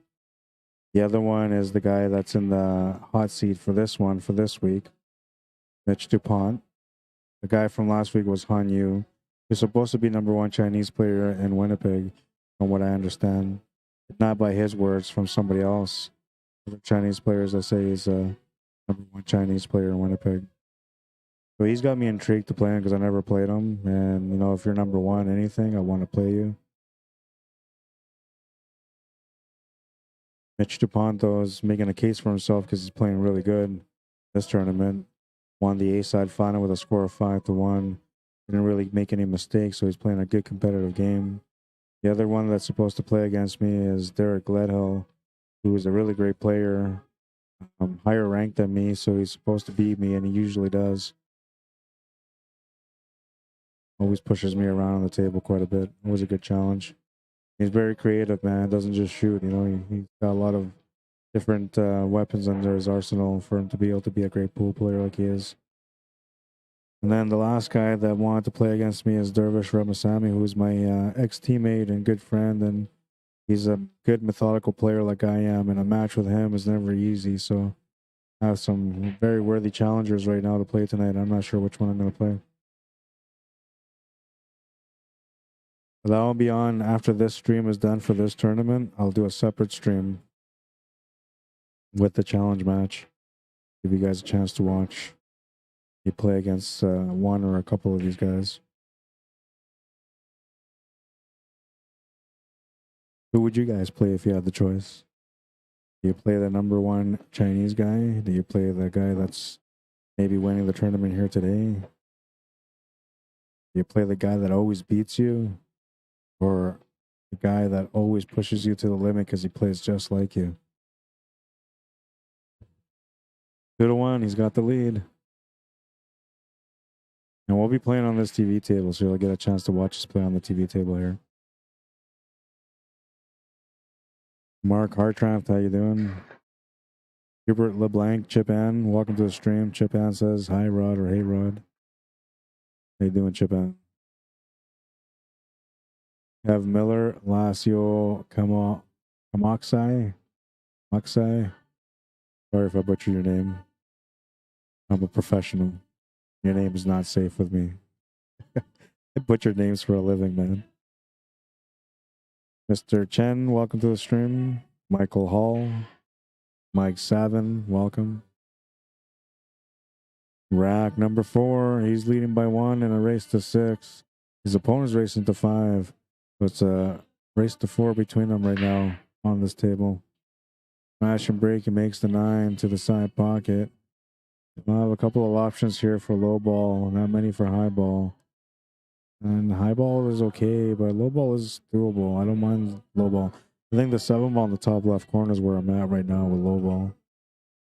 You can see here from this angle, like it's a tight squeeze, but it does go. And when you make that 7 ball, you're going to open up that 8 ball.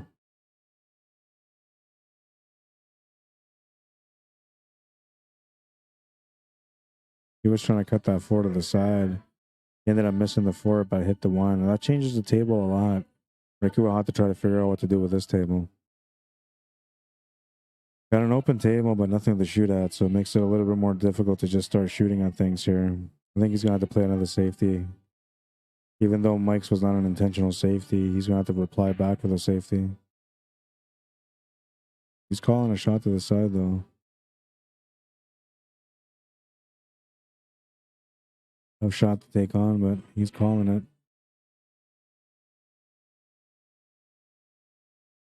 Will come up short. Was trying to play it a little bit of a two-way shot, it looks like. Oh, no, he was going to the corner. So he made the shot. I thought he was trying to go to the side. Now he's going to the side. This time he'll come up short. Turnover on the table. We'll bring Mike to the table. Doesn't really want to take that 7 ball, so he's going to probably take that 4 ball on. 7 ball is the shot he should take, but the 7 ball opens up the 1 and the 8. Unless you can somehow get it off the stripe and open up the 8 ball at least. Opens up part of the table for you. Let's just make it into the pocket.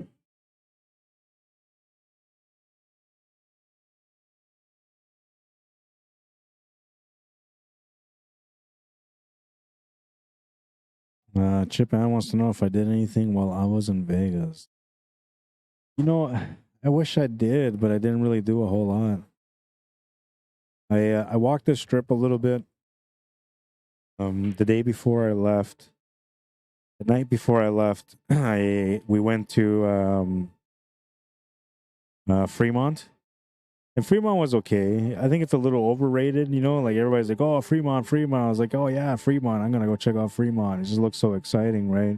Check out the videos. So I was like, no, I'm not going to check out the videos. I'm going to go check it out in person. So I'll tell you one thing about Fremont, though. I had a beautiful experience, man. So my song, my go-to song, my most precious song is Hotel California by the Eagles. And so when we got off the cab and we started walking into Fremont, we hook a left. First the guys say, you can go to the end on the right or you can go to the end on the left. I was like, let's go to the end on the left.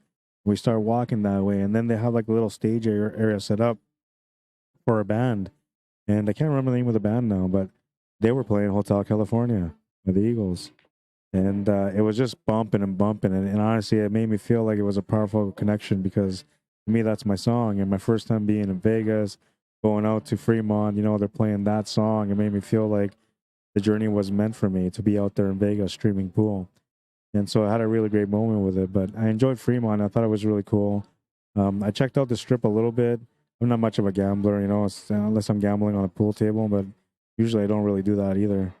But I'm not much of a gambler. So for me, like the casino stuff didn't really like, oh yeah, wow, casino. You know, it's I'm more of a live card player than I am the slot machine player. So, but I don't gamble anymore like I used to. And no, I wasn't a degenerate. Although sometimes I felt like it, but no, I never was.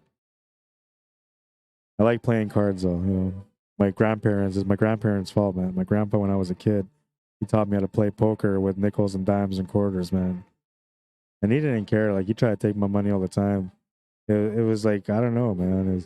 He'd give me like $5 and change, and they'd be like, "Okay, let's play. I'll free roll you, man. $5." And he'd throw me $5, and I'd be like, "Yeah, man, I'm gonna win my grandpa's money."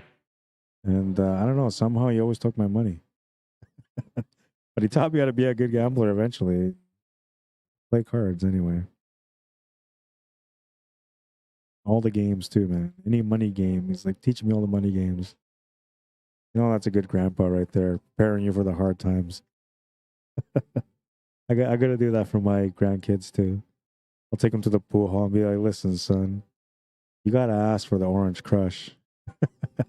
You gotta play everybody. Hustle for the 5, baby. Hustle for the 5." Gonna come up short on the shot. Turn the table over to Ricky, who will have a chance to get going here on the scoreboard. Down by 1. It's been a bit of a mellow-paced matchup so far. But the tables haven't really been friendly. You're gonna look at his options right now because he's thinking he can take this 15 ball and just open up that 10 ball, and then he's got the 11 balls and escape shot. Not a bad idea, but may not be the right time to take that 15 ball. He's changed his mind also, and he's gonna come across from the 12 for the 14. Which he doesn't really have that either, but probably still gonna take the shot. He could take the 15 ball. It's a little bit easier, maybe. I mean, this shot is a good shot if you're gonna try to break into things, but if you're not, then I guess this worked out. Yeah, this worked out really nice. I'll take that back. This worked out really nice because now he's got a nice draw angle to be able to get into that 10 ball, and then he's got the 11 balls and escape shot. Nobody's gonna come up short on it. He just want to run into it, and so now this is where the problems began for him. Because even if he can make this shot to the side pocket, he won't have the breakout angle. He's going to be running into that 3 ball. And you can't just play a safety here. I mean, you could. All you got to do is just go the 11 ball off the side cushion and just get it below that 3 ball, and then get the cue ball to come off the cushion back to the right slightly. All you leave is a shot to the bottom left corner, which will be covered. Try to play an all around the world shot there.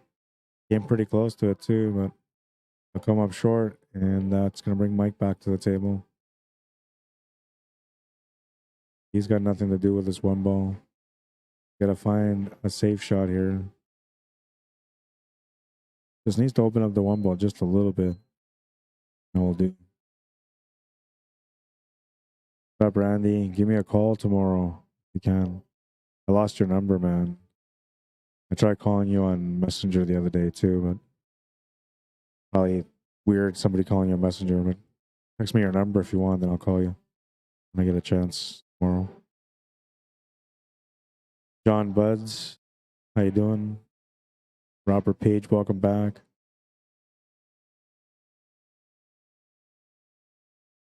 Japan says, I'm still watching the matches while you're out there. There were some really, really good matches out there. They use they usually have a couple of bands playing. Yeah, I know it's cool. So they had like the one band at the side, the middle stage. Then at the far end, they had like, I don't know, some sort of dancing DJ thing. I'm not sure what it was, but I'm not sure what happened there. I might give him the game. We're tied at 2. Yeah, there was like dancing DJ, and there was like these girls and like neon pink shorts. They were dancing while the DJ was playing the music, and they had like these big cat mask head things. I don't know. They're like huge heads. They look like a bunch of cats on the stage with these masks. But it was cool. Yeah, I had a great time out there for sure. And I did feel like I should have done more though. You know, that night when I came back from Fremont, I went for a walk to the Strip, and I didn't really get to go to all of the casinos inside. I just walked around outside at night to enjoy the night view of Vegas. And on my way back from Fremont to Tropicana, we went over the bridge, that takes you over downtown area by the strip. And I was able to see the strip lit up at night. It's such a beautiful scene, man. I mean, I'm thinking about that moment right now. And to me, that was probably the best moment of the entire trip was me just going for that cab ride and seeing the whole strip at night. It was beautiful. It made me think that next time I go back out to Vegas that I'm going to take my vehicle out there just so I can do that strip run a little bit more often. It was such a beautiful scene. Looks like Han Yu was going to leave, so I'm not going to be playing him after all, unless he comes back a little later. But he's been playing for a long time, waiting for me, and these guys are still playing. So if anything, he wouldn't be able to play me for a couple hours.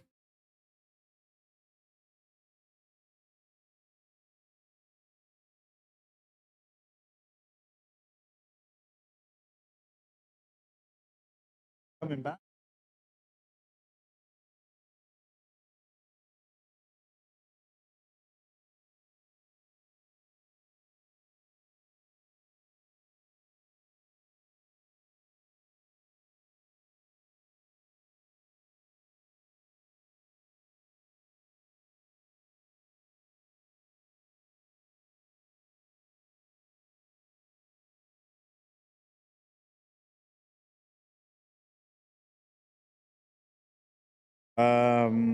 Like 7 o'clock now. I think by 9 o'clock.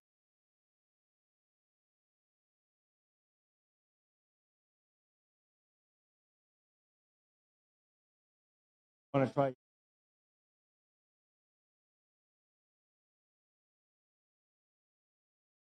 I'm not. I haven't really box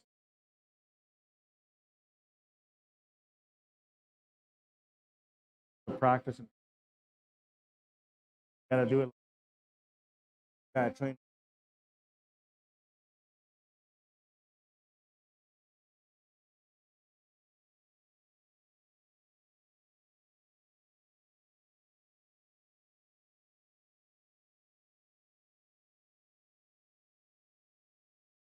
Especially when you.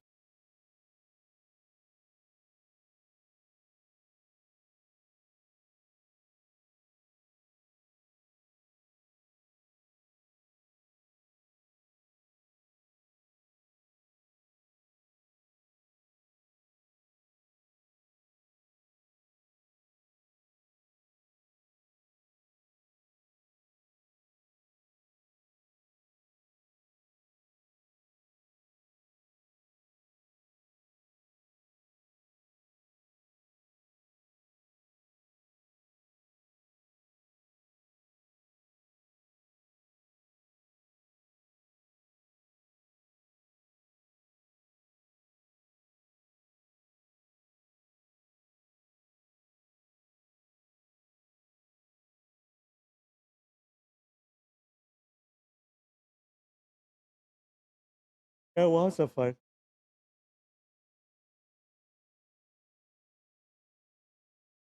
Want to play?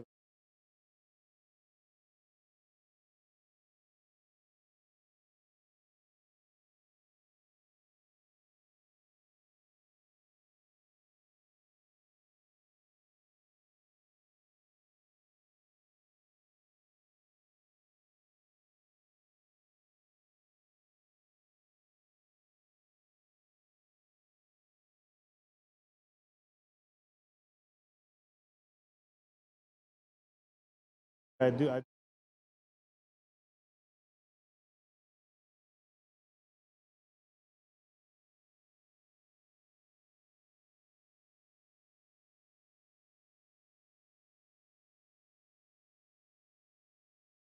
love what I.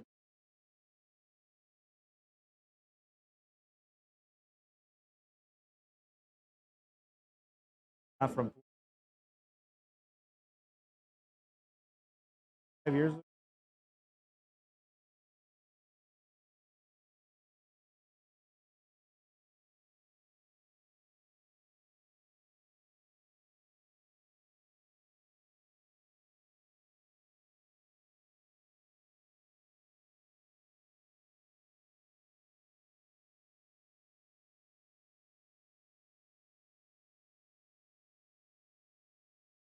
There's some money.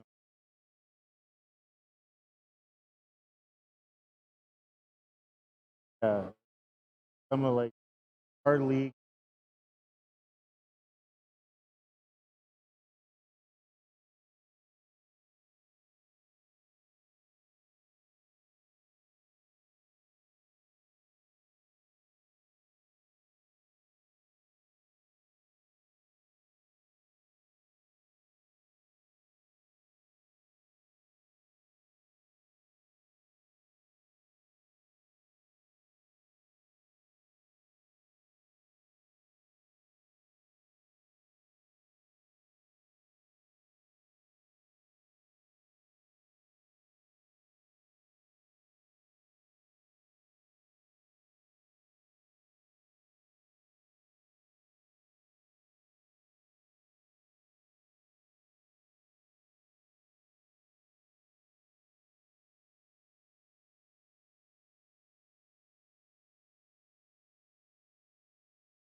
So the industry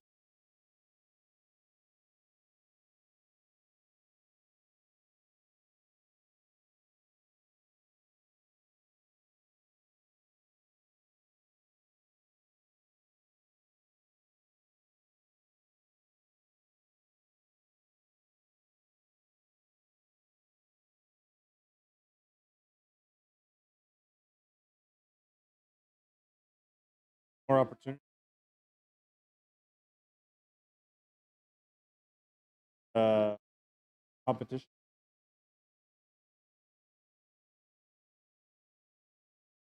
and tell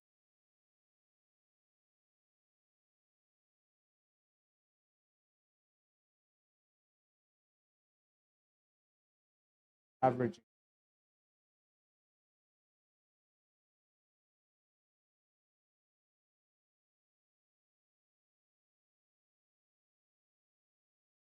I haven't yet. I need to find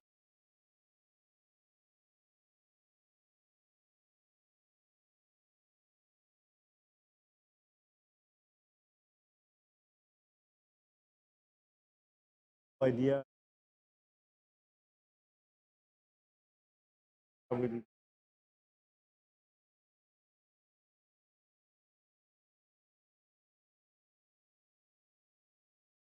I do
tough industry balances.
For a fact,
rather.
But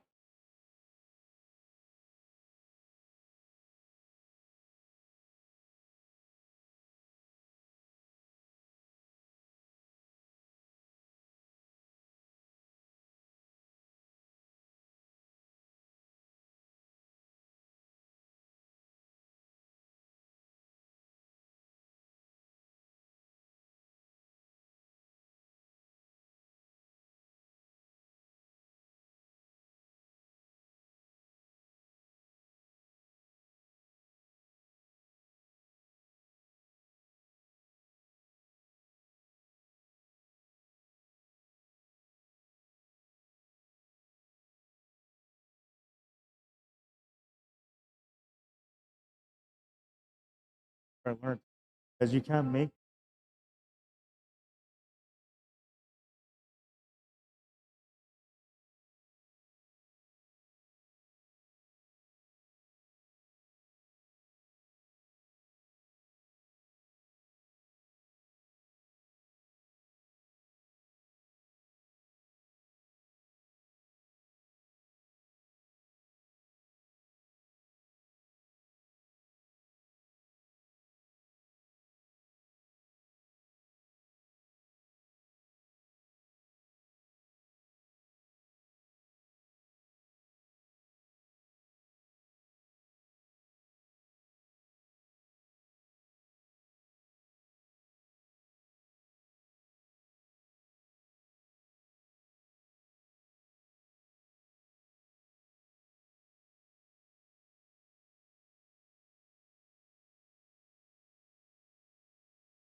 At the end.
Sorry, guys. I was just talking on the sliding line. So it's 4-3 right now.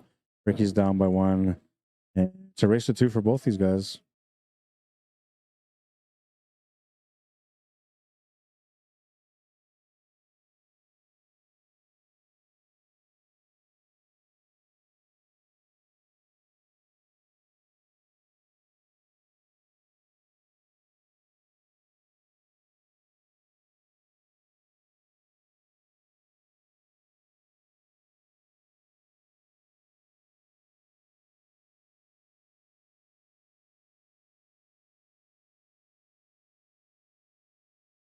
And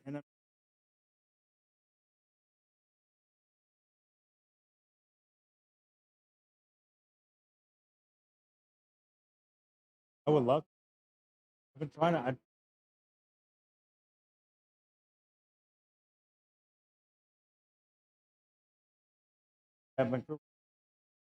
I was supposed to bring first.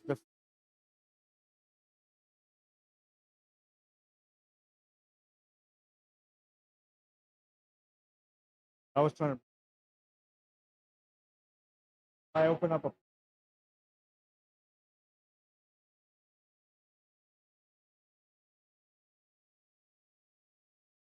Can't qualify.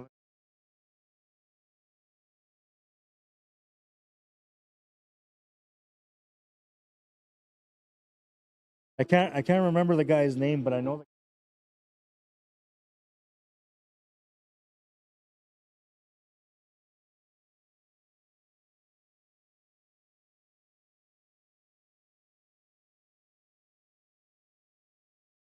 Oh, that's not.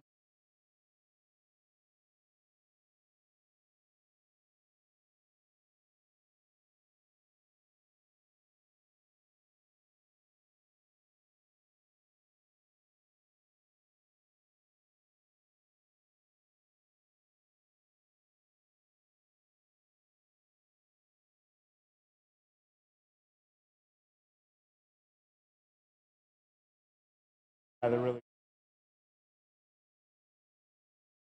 a good company. But you know,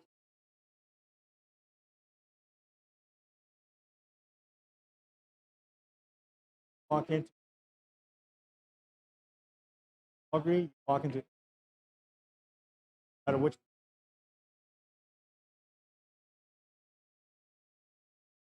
of them. You'll have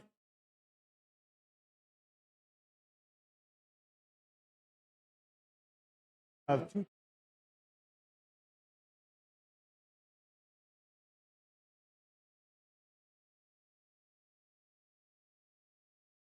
Calgary.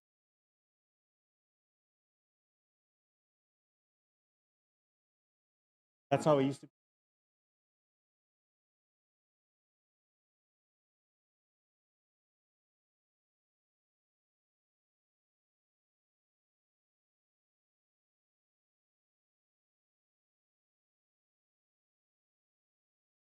Crazy, right?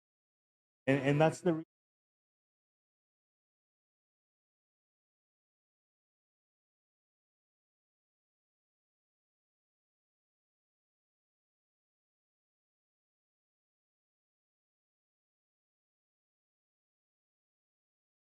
he's calling a safety.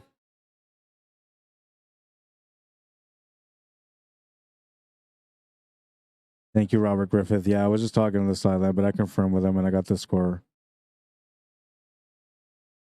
Yeah, I'm cutting out because I'm talking on the sideline to somebody. So while I'm next to the mic, you'll hear everything. When I step away from the mic, you won't hear much. That's why it keeps cutting out. And they got music playing in the background, so that's why I have it set up like that. Derek Bartlett, how you doing? Ray Boudreau, welcome to the stream.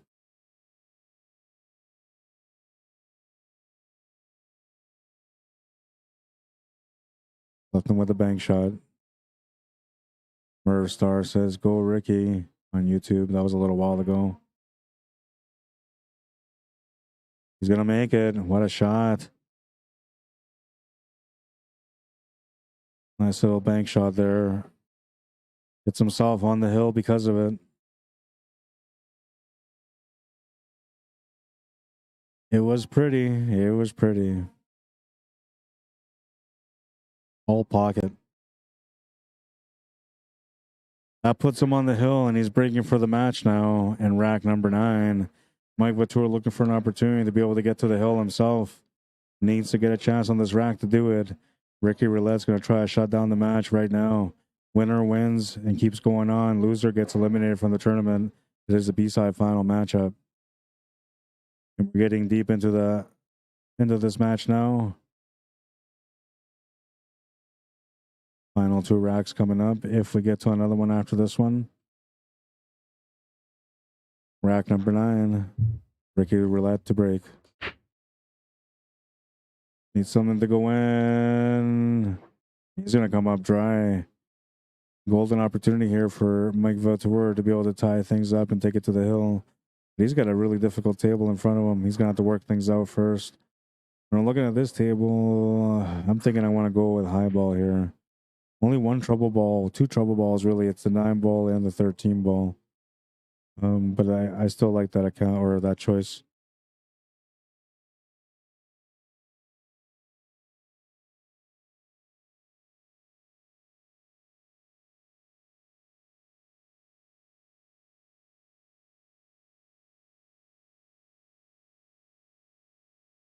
He's taking a good hard look, but it looks like he's got no choice here but to take high ball.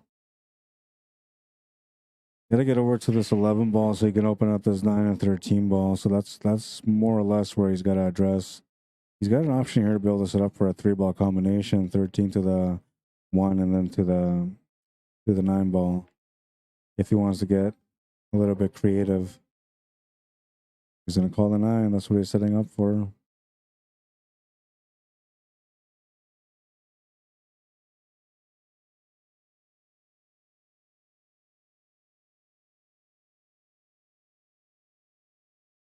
Makes the combination.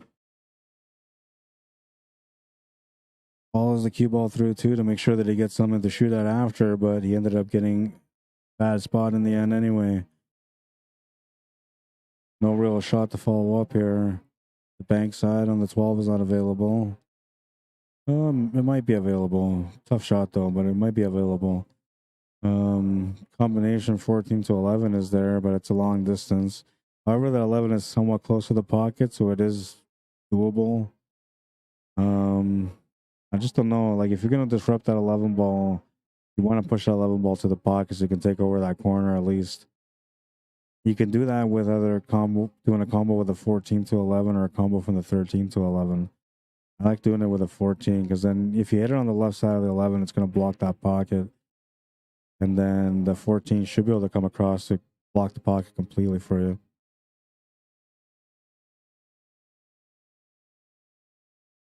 If you don't like the situation on the table, then I think you got to play a safety, which is probably my best option if I'm him right now. Yeah, well, if you make a really good shot here, you can win this this rack on this next shot. But I feel like you're not going to win this rack on this turn, so you might as well just play smart and be safe on the table. He's going to try the combo though. See if it works out for him. Or is he trying maybe a jump shot? Oh, what a try. Just spat it out of the horns, man, but that was a great try.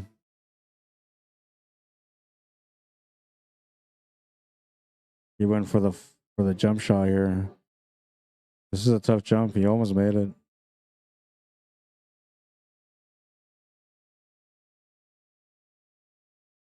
So Ricky with a chance to close out now, but his table has got a lot of work left. 7 and the 5 are the concerns. So he's going to try to play a safety here and open them up a little bit. Looks like he's got a good safety on his opponent here. I don't think he's giving him much on any of the 3 stripes. I might go out to do a jump shot here on this one also. Mr. Reese Lewis, how you doing, man? Says, hello, Rod. Hello, everyone. Welcome to the stream, man.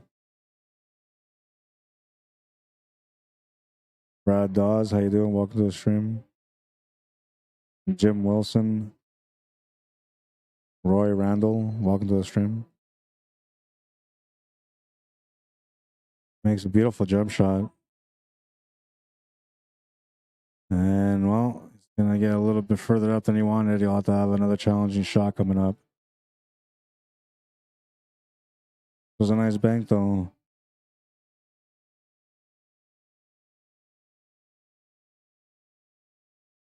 He just went by that 8 ball, man. He could have maybe knocked that 8 ball in, but he just avoided it.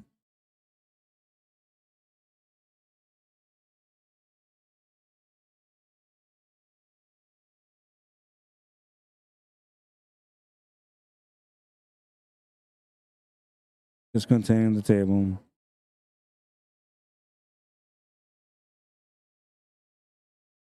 Ricky taking a look to see what he can do.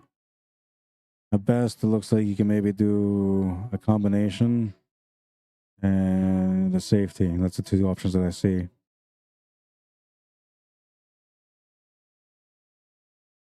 And the safety wouldn't be an easy safety either.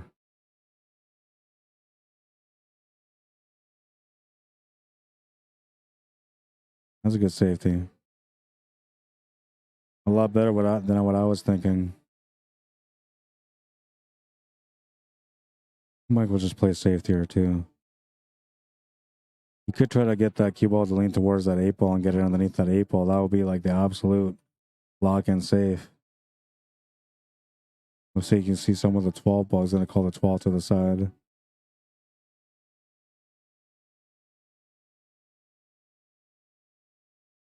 He's changing his mind, calling just a shot. Looks like he's looking for that 8 ball hook. Yeah, the right idea. A little bit of that was kind of being intimidated or scratching on the shot. They kind of pulled back on the shot a little bit.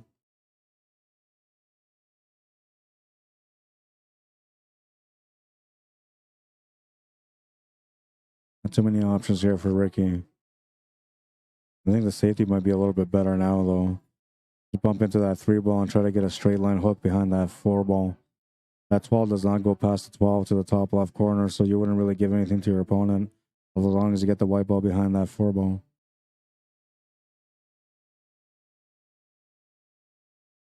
He's looking at the top of the table to see what he can do up there for a safety. And they call just a shot. And I use the 5 ball as a blocker. And I'll come out away from the 5, giving Mike Vatura a shot on the 14. I believe he might even have a cut on that 12 to the side also. We'll see what he decides to do, though. Call the shot to the side. This is a good shot to take on because the natural tangent line will bring you around for the 11 and 14. Didn't think he was going to run into that 14 ball, and he did. So Ricky Roulette with another chance here. Looking to close out the match now. Winner of this has to double dip Mitch DuPont.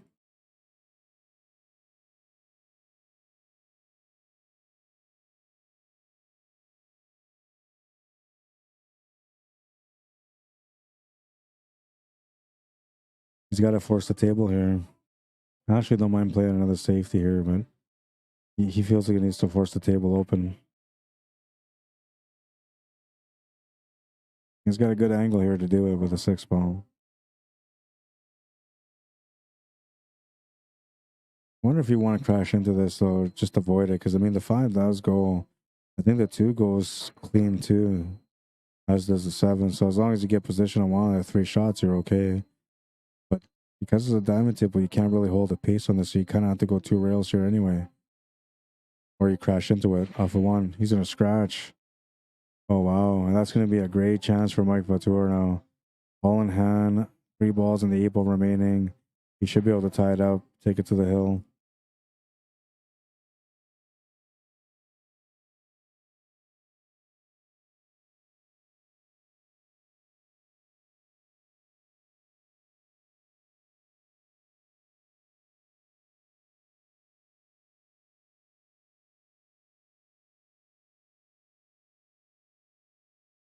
When he almost missed that shot.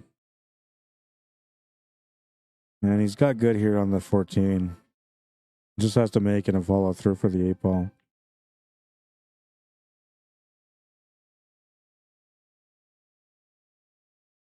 Ricky says that's good.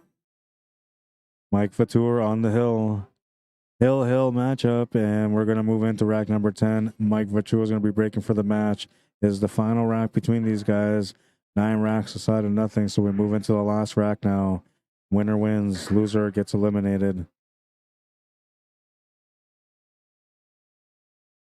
Bill Fisher, welcome to the stream.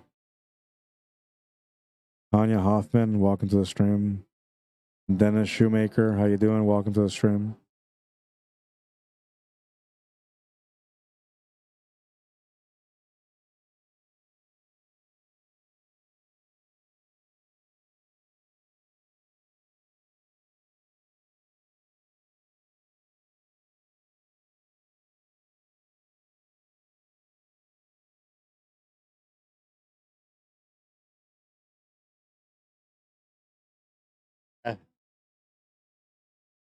Better than a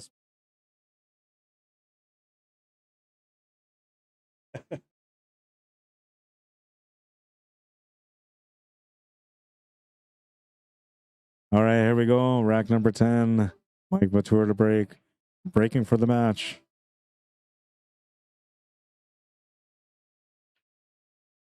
Smash and break. Needs something to go in, though. And it looks like no friends. And this is almost like your typical hill matchup rack right here. A lot of clusters, a lot of work, a lot of breakouts. Not an easy spread. We're gonna have ourselves a battle on this one.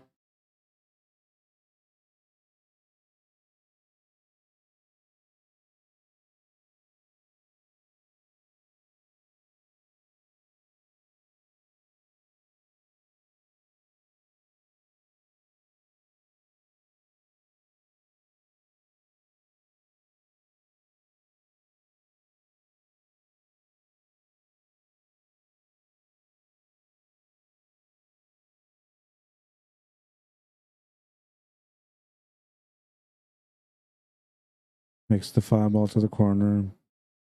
Has a shot on the 4, a breakout angle to get into that 1 ball and the 15. But he needs to figure out something with this 7 and 3. Plus, he needs to find a breakout for the 6 ball. He's got a lot of work here. This shot coming up, it's actually a very important one because what he gets for a follow-up shot makes a difference on whether or not he has a chance to be able to win this rack and win the match. Or if he'll have to play a safety at some point, try to grind out a win instead. Looks like he's got a perfect angle here to be able to make the 7 ball and try to break out the 6 ball. But wrong tangent line could run into the 8 ball, knock it into the side pocket, so I'm not sure that's something you want to do. He decides to come back instead and try to stun draw over for the 1 ball. He's got position on it. Now making the 1 shouldn't be a problem. Getting shape after this is going to be challenging though. He can't break out the 6 ball from here because that 11 ball blocks the white ball from going up and down. And he can't shape up for the 3 ball unless he goes off the 11 ball, which is what he just did. Now he's got a possibility, but he still doesn't have a breakout for the 6 ball. Taking the shot to the corner can get you close to that breakout, but you're not going to have it. Fortunately for him, the 6 ball is going to be the last one that he has to worry about.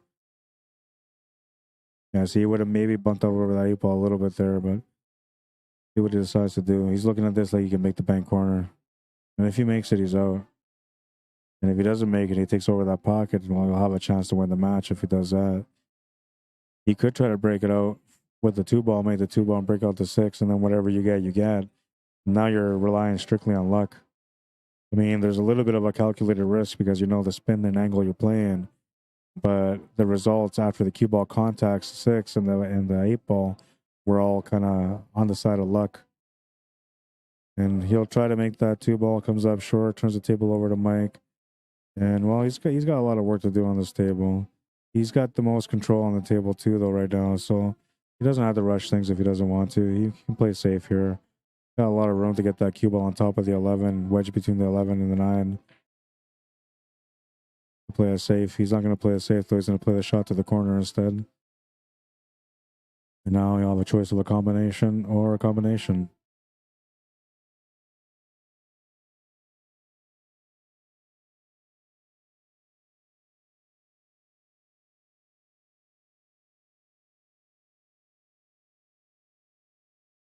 He's going to go for the combo on the left, calling the 9 ball.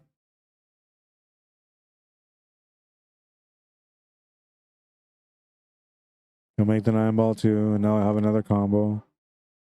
And that 11 ball rolling down there where it did is not a bad thing at all, actually. It's going to help him for the finish at the end, because once he makes the 11 ball, you'll have position for the 8 ball, or be able to break out the 8 ball if he has to break it out.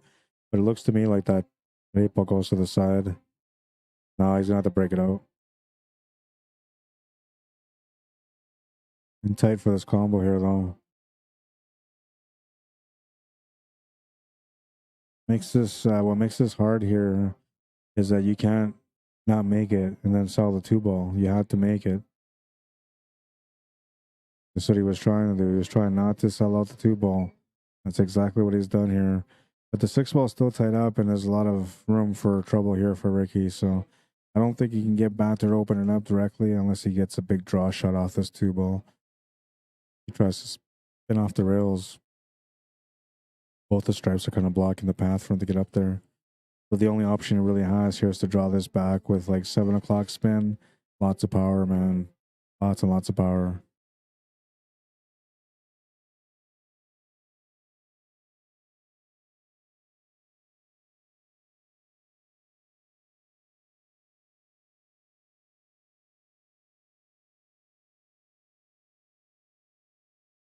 Anya Hoffman wants to know, is this a different table? Yes, it is. You notice that it looks a little different, right? Good try, Ricky. Good try. He's in tight now. He had one shot at it and he missed the breakout. So now he's stuck in a position where he's got to open up the table here for his opponent. Something he doesn't want to do. No matter what, with a ball in hand, Mike's gonna be able to open up this table and have the possibility for the finish. So he knows he's in a lot of trouble right now.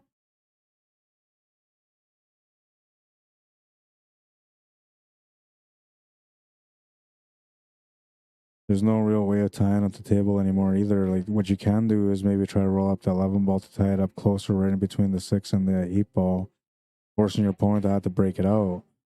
Maybe, you know, with him trying to break it out, if he misses it the first time, he might miss it the second time, and that becomes your opportunity. Other than that, I can't see any other safe possibility that can help you. And this touch shot on this 11 ball is such a fine touch shot. I mean, you barely got to grace it just to wedge it in there so that it doesn't have a pocket. Big shot doesn't work for much here. Just a hit, but he's going to sell the table no matter what if he hits it. He's almost at a point where he's got to create trouble or he's got to make it. And making it is like a very low percentage.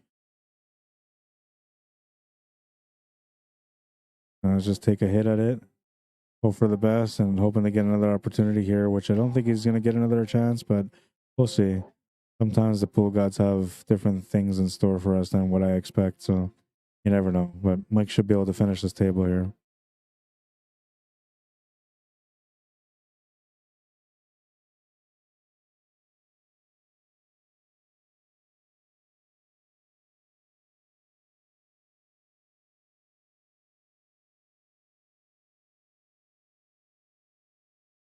Yeah, he's got a good angle on the 14 now to go up table. Now you can decide to go up for the 11 ball. You can play for the 15. It's up to you. There's no wrong way of doing it. I like going for the 15 and then the 11 ball and then the 8 ball. That's the way I like doing it. He's looking at doing it 11, 15, then 8. Now he's switching back to 15 again. I like this way better. Just a little bit more natural for the shape on the 8 ball. You're playing all natural angles here.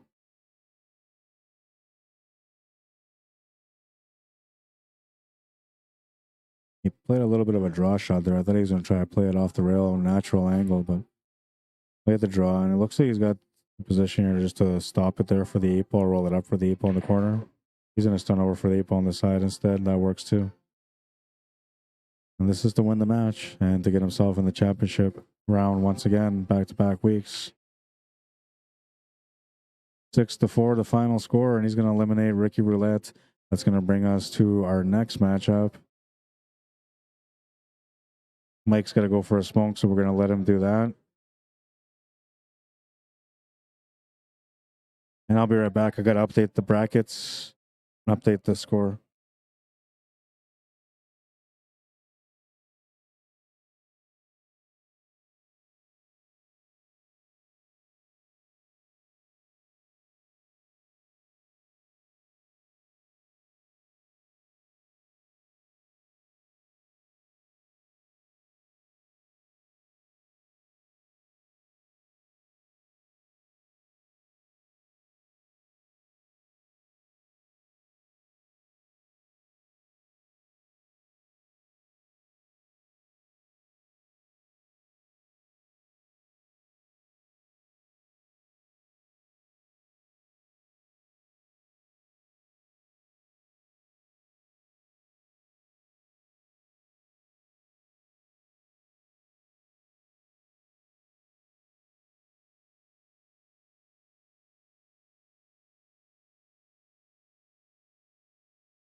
All right, they're flipping the coin. I'll get the scoreboard set up here.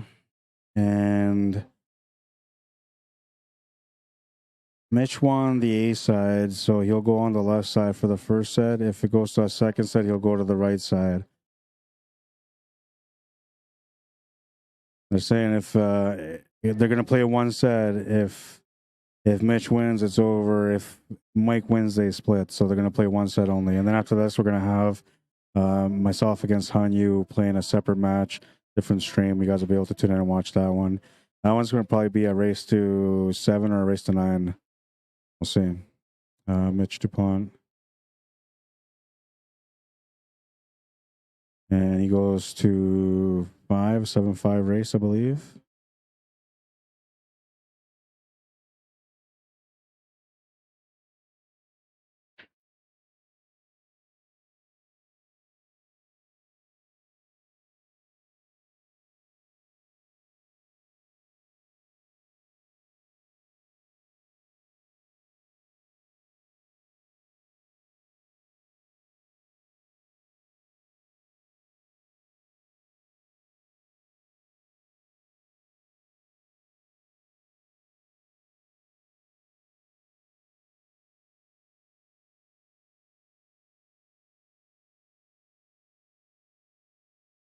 We'll make it official for you guys.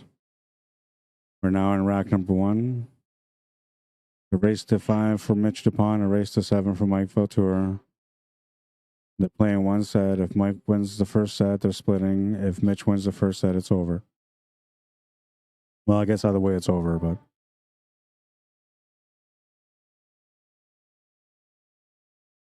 How you doing? Harold says hello from Kenora, Ontario. Welcome to the stream.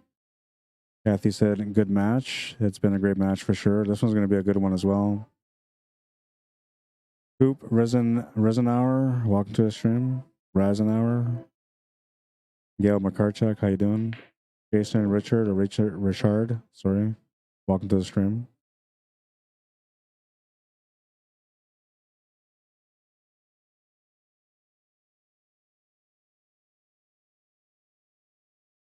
Everything's in the way for the shot here. So what he's got to do is got to put inside spin, come off the side cushion, back in between the 11 and the 15.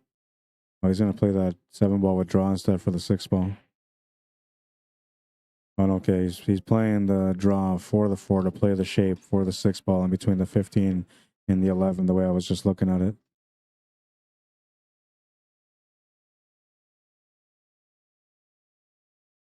He decided to draw it back instead. Ooh, and he just got it. Nice little shape. Now he's got to find the pocket for the 6 ball.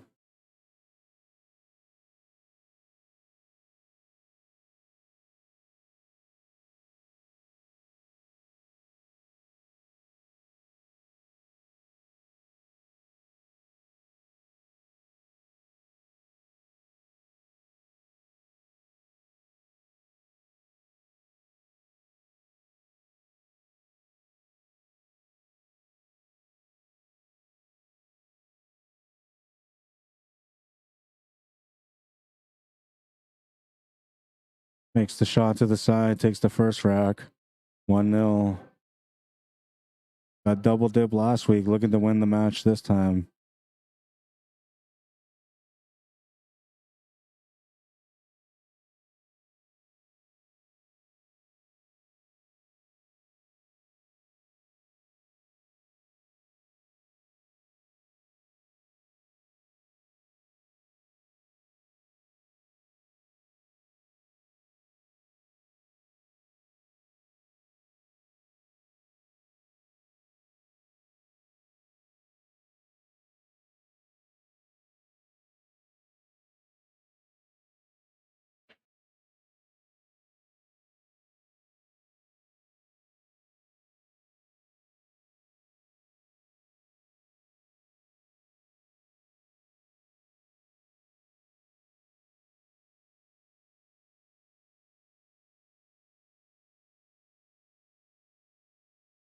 Bring up their Fargo rates too, so you guys know what their Fargos are.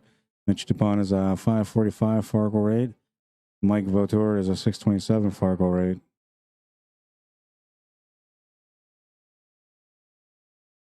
Reese Lewis wants to know, says, hey, Rod, are you close by the forest fires, where the forest fires are? I'm at Louisville, Kentucky, and we were getting the smoke from them. Crazy. Well, I seen like highlights on the news that like the smoke's going all over the place right now. Something that, you know, unfortunately can't be stopped. And no, like we didn't. When the forest fires were affecting Manitoba, I was in Las Vegas at the time, and it didn't really affect Manitoba as much as it did for Alberta and Saskatchewan. But it did affect us a little bit. But I was in Vegas when that happened. So when I came back from Vegas, it was already like done. So unfortunately for me, I didn't have to experience that smoke, man. But it's scary for sure. It changes the way you deal with life, all in general. I mean, people are used to wearing a mask now, so more than likely everybody's comfortable wearing a mask. But prior to COVID, you know, having to wear a mask because of the ashes of the smoke from the forest fires, it was a thing that, you know, most people didn't want to do. Nowadays, it doesn't matter so much, so they'll just slap on a mask and be good with it.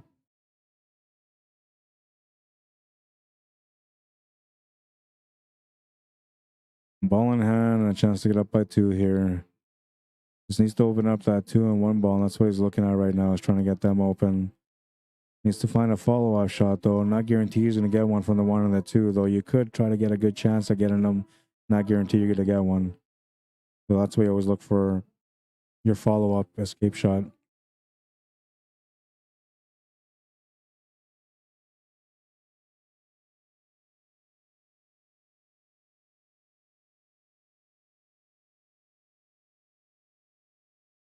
Is he thinking about going off the rail off this 15 to open up the pocket to break out the 1 and the 2 after? Nope.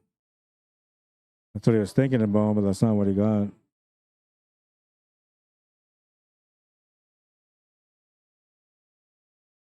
Yeah, that's what he was trying to do, but didn't move the 15 ball at all, and now he doesn't have the shot in the corner with a 3 ball, so he's got to switch the game plan. And, well, he'll have to take that 5 ball on now. This makes it a lot harder because he doesn't have a ball in hand, so to be able to get position on the 3, to be able to get a shot on it, or even to get shape to be able to play safety on the 2 and 1, it's going to be tough for him to do here. I'll have to take the 5 ball and draw off the rails, come back across for the 7, or follow it up, get shape for the 7 ball. Gonna draw it off the rails for the 7 ball. And now it's kind of like the moment of truth on this one. He's gonna try to break out into that 2 and 1 ball. If he gets a follow-up shot, he's good. If not, he's gonna have to come up with something.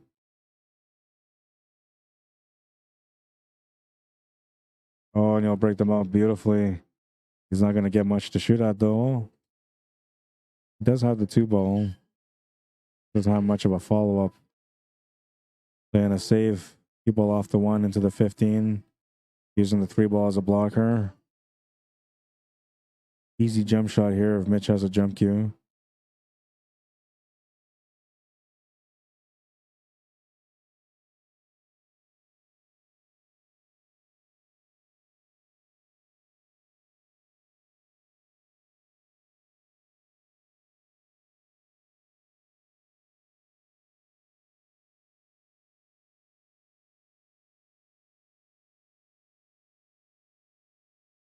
Oh, he double kissed and it still doesn't go in. Stubborn 10 ball on that one.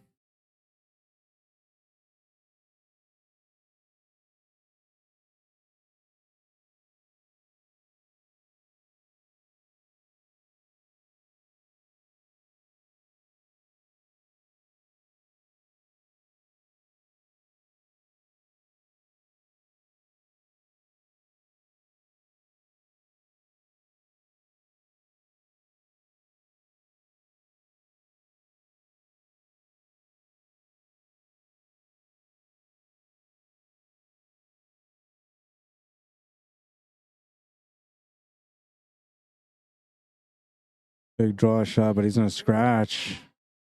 And he's going to give that game to Mitch. He can't believe that after playing that shot, he's in a scratch. A little bit frustrating for him there. We're tied at 1.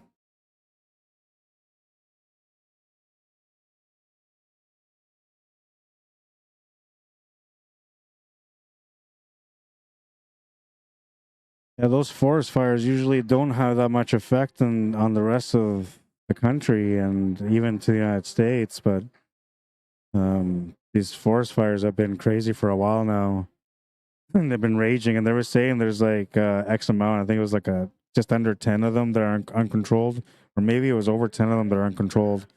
And those are the ones that are just spreading like crazy, creating all that smoke.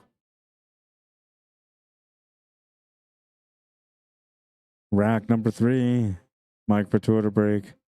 We're tied at 1.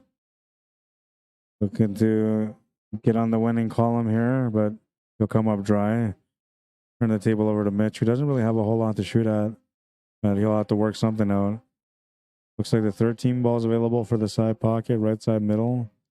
And actually don't mind the stripes. The only kind of problem ball you really have is that 12 ball, which is sitting above the 8. Other than that, this table actually looks pretty good for the stripes.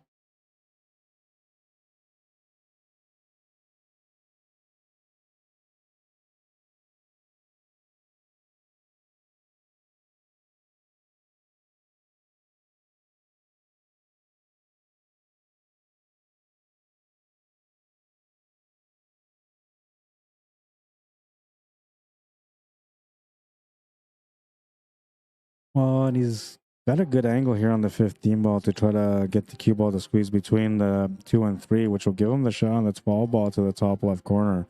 I believe it goes past the 7. Yeah, you can see from there it does. He was trying to get in between them, but he'll miss that shot. Not the shot, but he'll miss the bump breakout positional shot that he was trying there on the 3 ball. He'll be stuck taking this 11 ball to the corner now.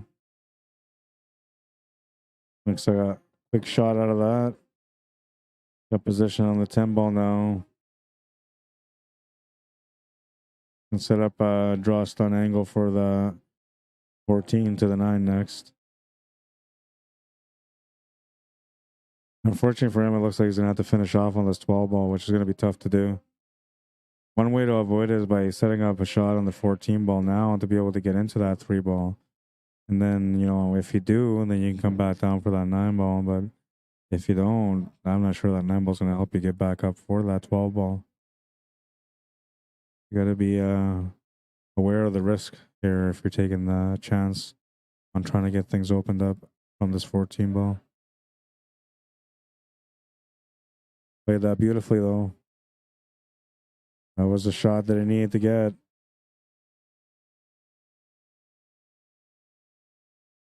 He can bump out the 8 ball a little bit here just to make sure that he's got a shot on it. There you go. Oops, and I didn't mean to hit that replay there.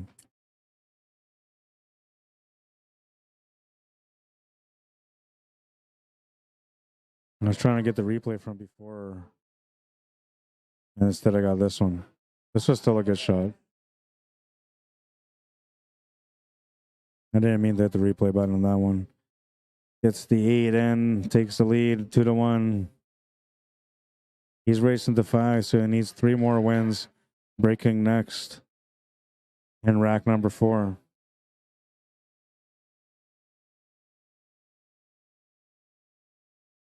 Lawrence Messivier, welcome to the stream. Terry Tobias, or Tobias, welcome to the stream. Ed Herman, Tommy Mitchell, welcome to the stream.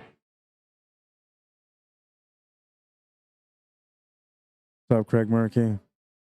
Got a chance to see him yesterday here at the hangar. I came out to practice for a little bit. I was playing so good before the active playoffs and throughout the playoffs. And then after that, it was like, well, I'm done with pool for the rest of the summer. And that's the way I've been so far. The summer barely started, and I'm already like halfway into my quitting. So I've been trying to snap out of it. We'll see how good I'm doing so far. And this match against Hanyu is going to kind of set the tone for me to let me know where I'm at in my game. A smash and break on that rack from Mitch DUPONT. He's going to have a chance to be able to run this table out. Gotta figure out what he wants to take here. Solids or stripes, but they both look good, whichever way you go. Stripes might be a little bit easier though, just slightly. We'll see what he decides to take.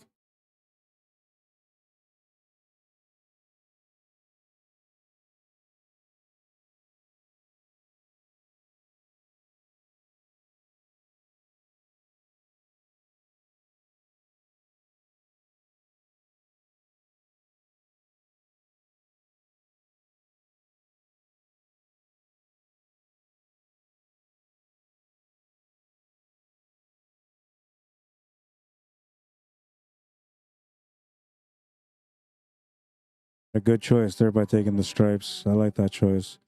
Now he's got to get up table to get onto that 14 ball, ideally. I don't think you can go from the left side of the table. You got to go to the right side of the table, and you got to go up past that one ball. As long as you get past the one ball, you'll be okay. And he does. Little bump on the 8 ball, though, is not going to help. It was supposed to help. Instead, it's tied him up. Now he's going to have to play a safety here. I don't think he can hit that 10 ball. Doesn't look like it from this angle either.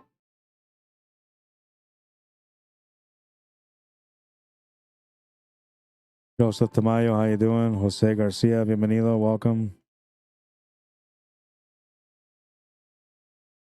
Just trying to leave it on top of that stripe. It came out in the open. Not a bad leave, though. I think he's left on the shot on the 5 ball, and that's it so far. I mean, he can back cut the 7 ball, too, but it's a tougher shot to take on.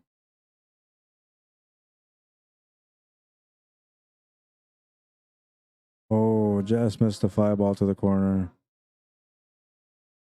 Decent leave, though. He's okay.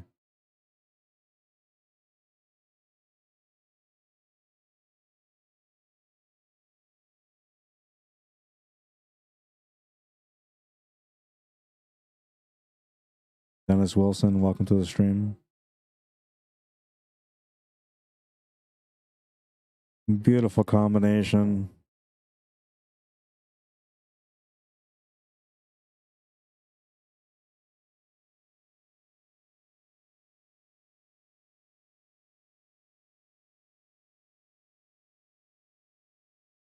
Been a good game today, Mitch DuPont.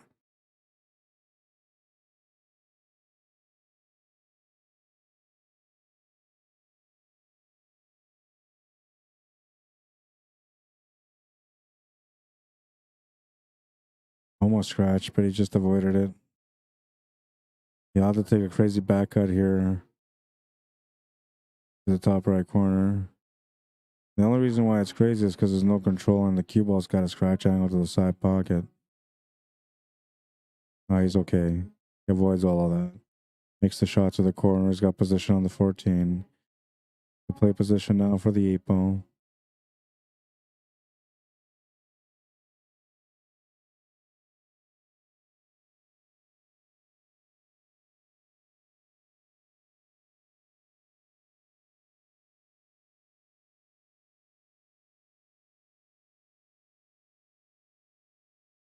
Nice shot to the side. Takes a 2-game lead. Needs 2 more for the win.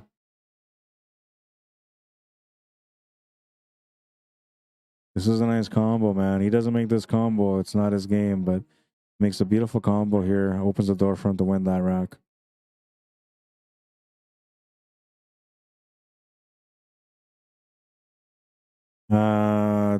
Timothy wants to know, did you find a match, Rod? I'm playing against Han Yu after this match is done. I believe Mitch DuPont is playing me after that. I'm gonna be here for a while though, man. So you want to come down and play? I know Derek Gladhill said he was gonna come down to play also, and I had a couple other people message me, but I haven't got back to anybody yet.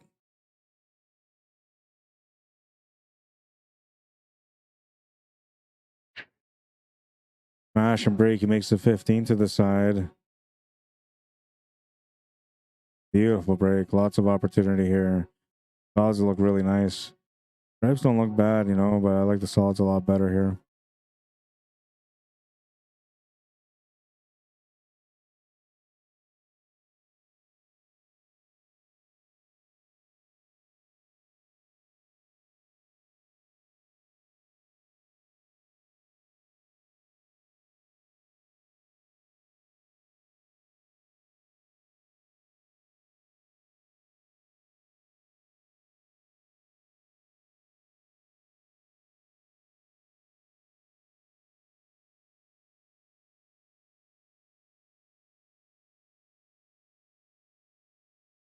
He's just taking a look to see what he can do for this 4-3 situation that he's got.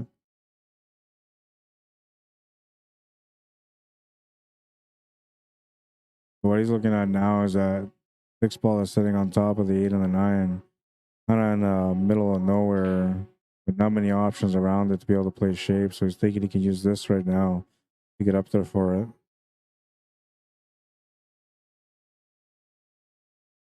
Opts to take the shot to the side and sets up for the 7 in the corner instead. He's got to deal with this 3 and 4 though. It's the biggest problem that he's got on this table. Oh, the shot on the 6 ball here. If he plays it with the right pace, he should be able to set up for that 3 and 4 next.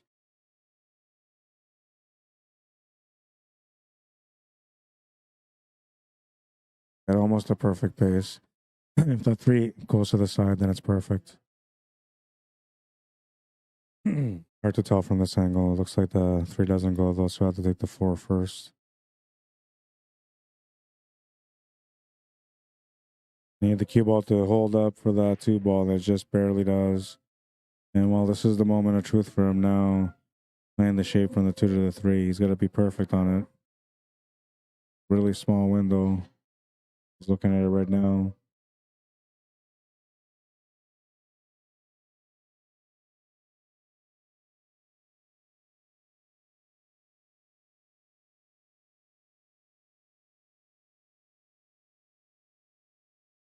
Needs to just slow down just enough for that 3. He'll give him just enough. 10 ball's going to be sent up towards where that 9 ball is. He should have a shot on the 8 ball after this. Get a medium stroke this, so that way that 10 ball doesn't come back to create problems for you. Yeah, there you go. Mitch says that's good. 3-2.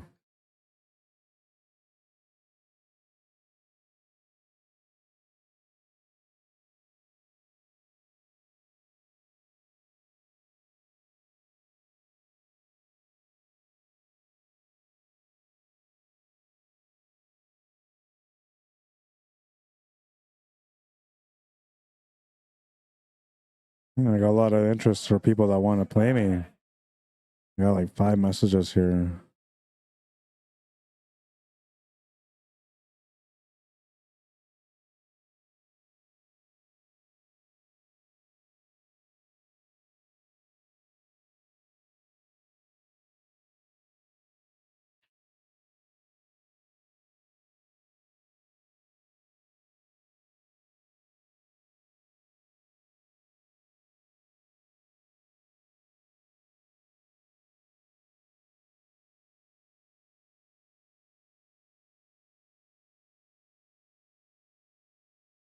Sorry, Tim, I just checked your messages, but you removed them.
Okay, I lost track of the match here.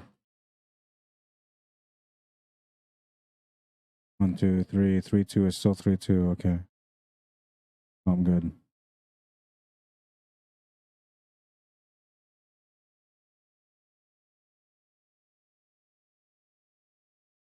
Tim, I'll be training all week, man. If you want to come down and shoot with me, we can shoot either on Tuesday or Wednesday. I'll be bringing my streaming equipment again on Tuesday.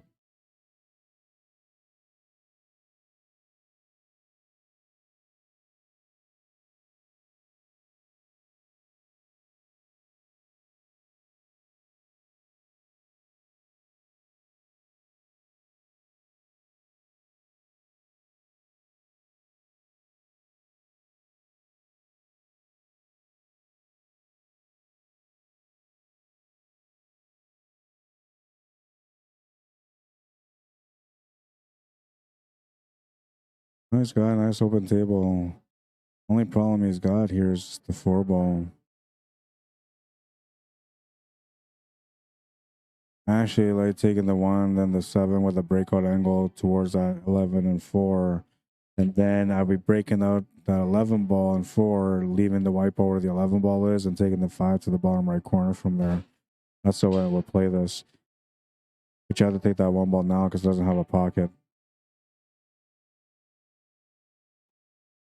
Yeah, so now he's got that angle here to be able to break into that 11 ball. You can do like one of those whatever you get shots, but I'd rather play positionally here for the 5 ball next. He would have had it. He would have had the shot, but he comes up short. On the 7 ball, turns the table over to Mike Vautour, and well, he'll have a tough option here. Almost sitting over top of the ball on the 4 ball if he wants to take that 10 ball on, which is likely the easier shot to take on. Other than that, you're looking at taking the 11 ball, which if you don't make it, you're going to sell that table out. So that wouldn't be the right table or the right shot to take on this table. I feel like the 10 ball is the right shot to take on, even though it's half ball over the ball. You make that shot, you can get position for the 11 ball and try to get the position on the 14 from there.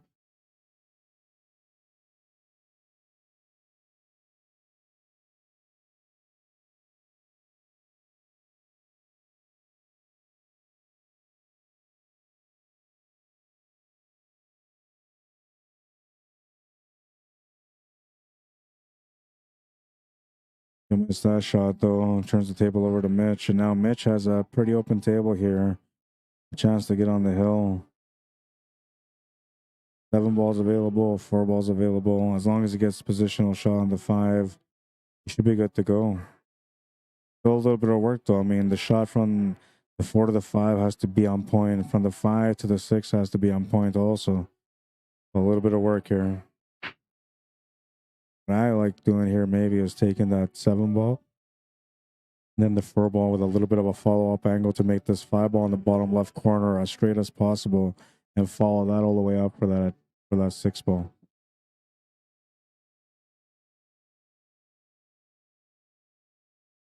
Yeah, you could also take that 5 ball now and draw back for this 4 ball, but the 4 ball is the one that he should be taking here. Just a matter of deciding which way he wants to go with the 5 ball. I like going with the 5 to the bottom left corner. He might set up for something different. And it looks like he set up for something completely different than what I was thinking. Open up that pocket in the right side corner now, but there's really not much to shoot at. I don't think that 5 ball goes past that 8 and 14. Yeah, it doesn't from there. You don't have anything on the 6 ball, so you're stuck playing a safety now.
Andre Nolet, what's up, man? How you doing?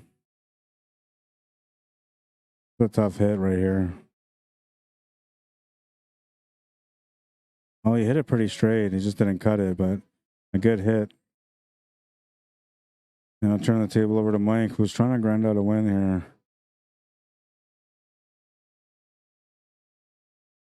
And a great chance to be able to tie up the match right now.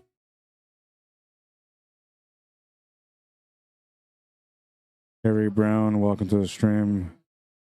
Joseph, Dion, Brenda, Jansen, welcome to the stream.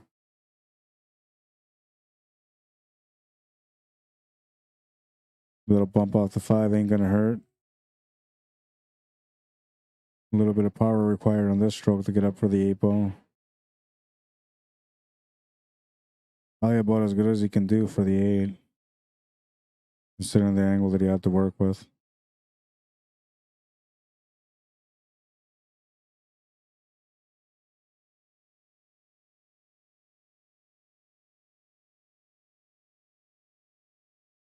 Got to the corner is good. He ties up the match at 3.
Oh, he's giving himself the only shot that he can come up with here for the 3 ball. It's going to be tough for him to be able to hold position for the 8 ball. He's basically got to shoot this with like 7 o'clock spin, really, really sharp.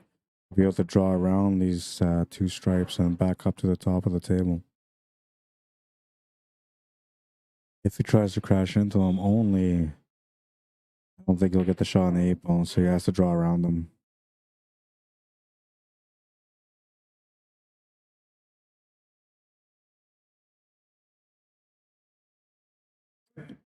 I didn't think he was going to be able to, and he tried to make the shot just going through instead, but just wasn't going to be available. So now he's going to do a jump shot for the 8 ball.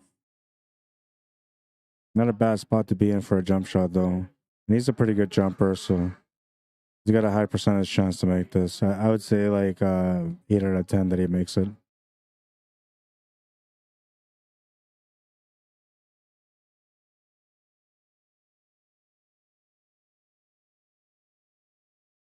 And only because his jumping experience is so good. Oh, he made the jump, but he'll miss the 8 ball. Turn the table over to Mitch DUPONT with a pretty open table and a chance to be able to get on the hill first. Benny Reyes, welcome. Michael Strikes, how you doing? Eric Hoffman, welcome to the stream. Donnie King, welcome to the stream. By the way, if you guys are enjoying the stream, maybe you guys can like and share the stream for me.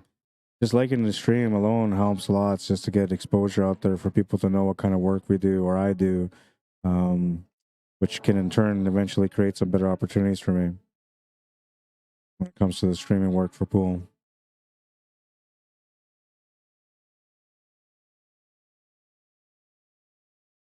Oh, that reminds me, I gotta reply to Jason Cladd. I forgot to reply to him earlier.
And for the 8, he's gonna come up just short, ball in hand.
How are you?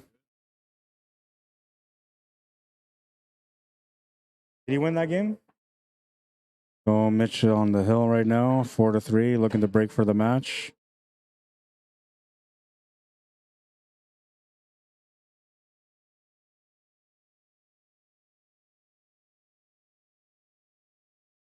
Moses Capel.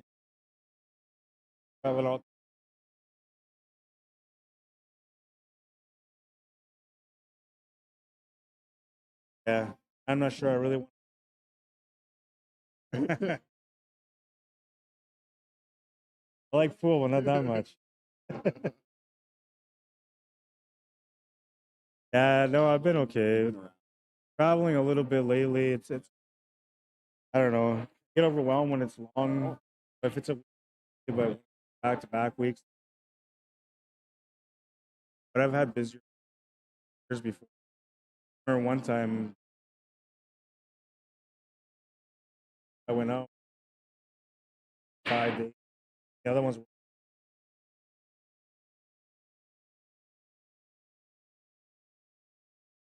not a bad thing though.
At the end, they were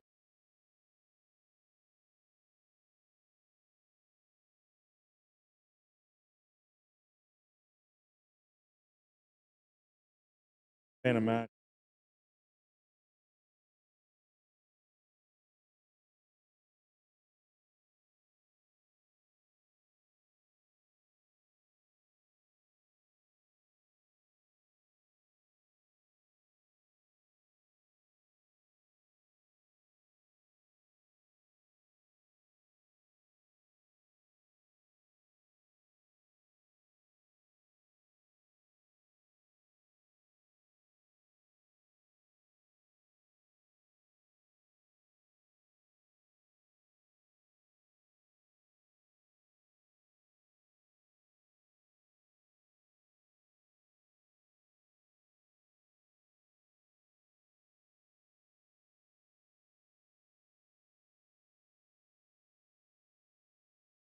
Get used to it.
That was mainly.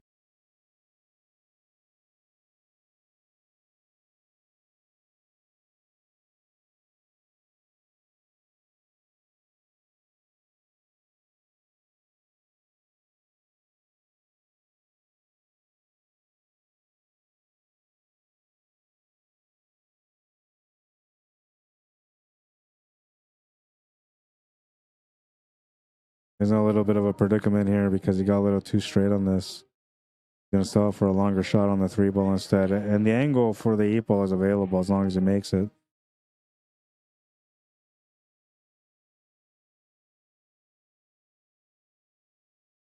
Oh, he's gonna come up short. He had the shape on the 8-ball too.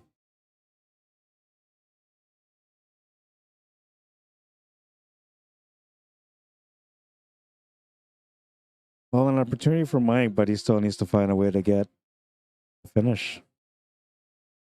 3 balls blocking one of the pockets for the 8-ball now, so you got to play position for the 8-ball on the right side of it now.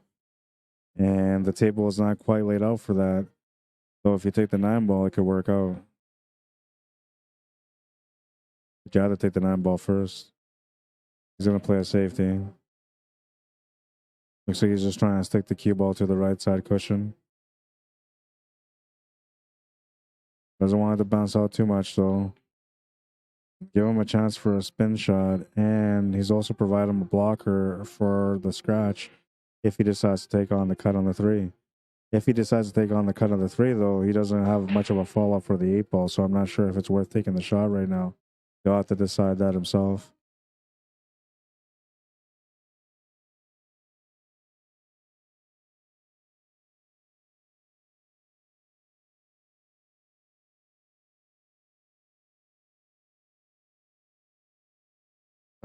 There it goes. They say that this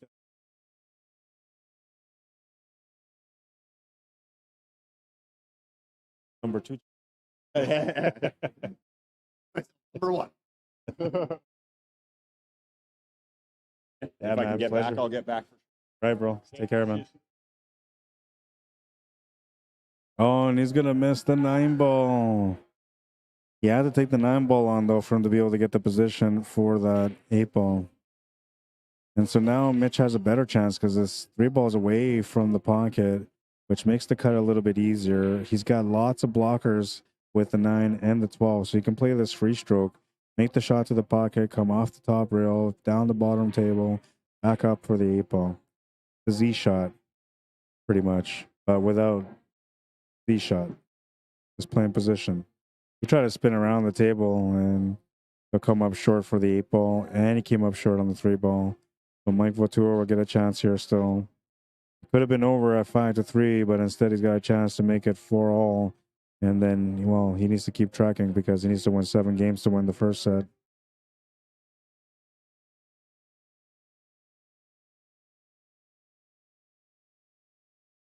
Now, this is a dangerous shot because he's got to play the shape for the 8-ball. And it seems a little bit easier just to play natural shape to the right side of the 8-ball, but he should be trying to get to the left side of the 8-ball now, just because you want to avoid that scratch. So I have 3 rails here for the 8-ball I would do. He's going to get this perfectly, though. What a shot that was. Beautiful shot. Mitch says that's good. I would have given him that shot, too. That was a beautiful setup for the 8-ball. He made it look smooth and easy. Nice and smooth. Perfect weight.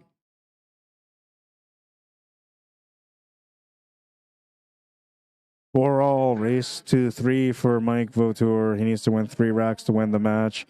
Mitch DUPONT just needs to win 1. He almost had that one there, but it slipped through his hands. And, well, he'll have another chance here if Mike gives him a turn on this rack, because Mike's breaking next in rack number 9, looking to get up one more game.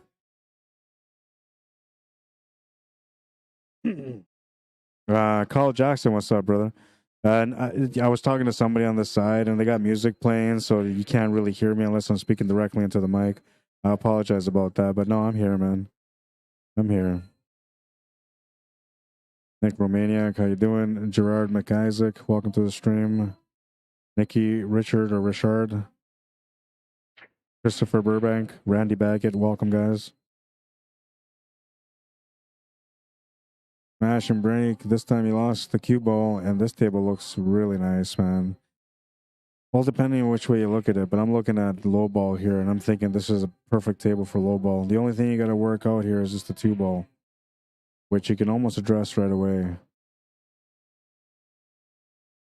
High ball's a lot tougher. Though it looks, you know, workable, it's a lot tougher, so you're going to have to take low ball in this one.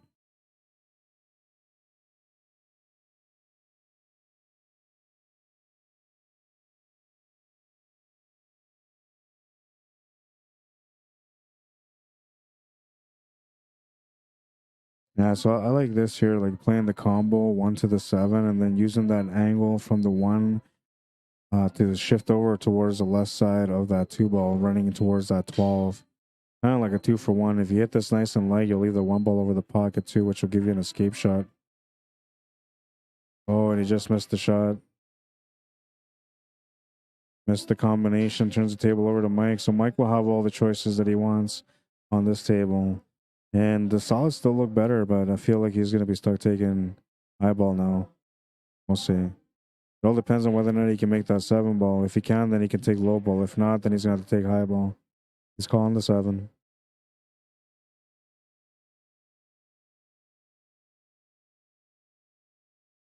And the music that they're playing in the background is not very good. So I shouldn't get warned for copyrights, but somewhere out there in this weird world, somebody likes this music and they copyrighted it. I wish I could play it for you guys. It's making me fall asleep.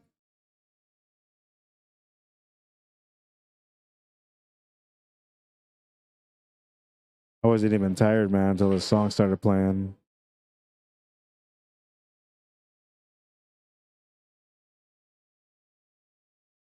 I know what my little guy feels like when I put him to sleep. My 7-month-old to wake up in the middle of the night, trying to, you know, look for some extra attention because he's not feeling comfortable, so he wants to be held properly or sang to or whatever. And usually I'll just play a song, something really slow and boring, and he'll fall asleep right away.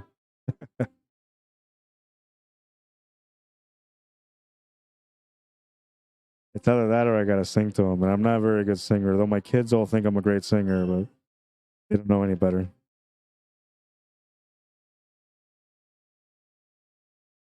Breaks out the 1-ball, gets positional shot on it as well. And now he's looking good here for the finish on this rack. It's got to play up table now for the 6. Preferably the 6 on its own, but I mean, if you want to play the 4-6 combo, you can. Oh, you missed that easy shot. It was all about position on that one. That's why he came up short.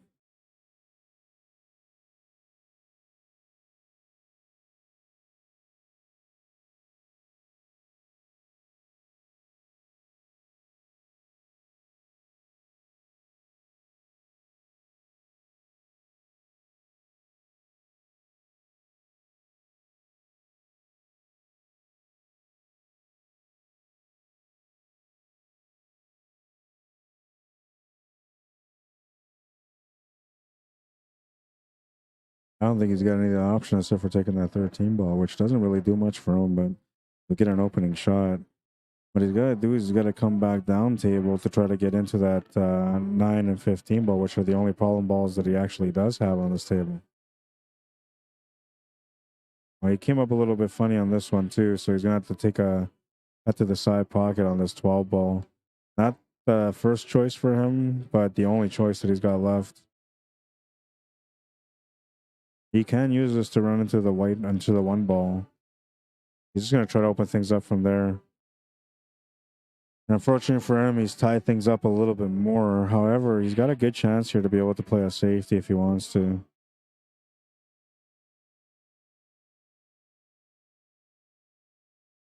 The key to this safety is to make sure that that 10-ball rolls up ahead to tie up that 4-ball. If it doesn't tie up that 4-ball, it's all kind of not worth it.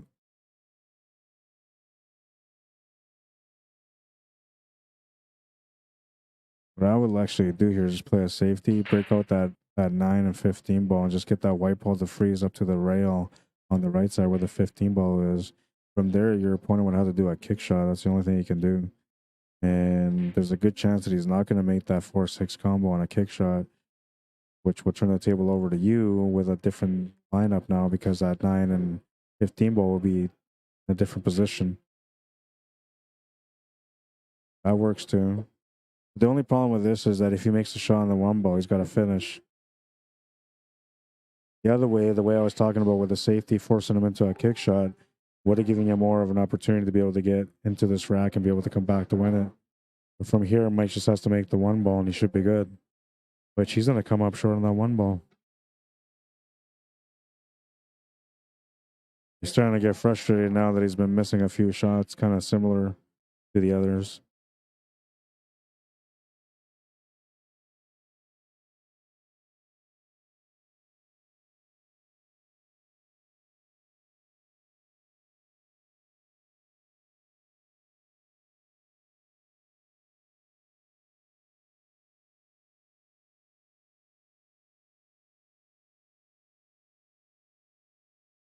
Trying to create something here with the 14 ball. I don't think he's got enough to be able to draw into the 9 and 15 from here. So he has to take a little walk around here to figure out how to get the breakout with the 11 ball next. Hit it a little bit too hard. So he won't be able to get that breakout anymore. And he's going to have a tough time making the 11 ball. And playing a safety is not going to help him much here either. Unless he was to play a roll-up safety off the bottom rail with some spin towards that 15 ball. If you freeze hook the white ball to the 15 ball, you're forcing your opponent on a kick shot on the 4 and the 1. All your best case scenario. That's probably your best case scenario in this situation.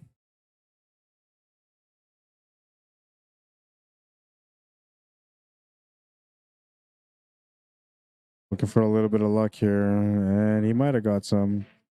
He might have got some. He's left the 1 ball for sure. And Mike should have a chance to be able to clear this table out to be able to take another game in this matchup.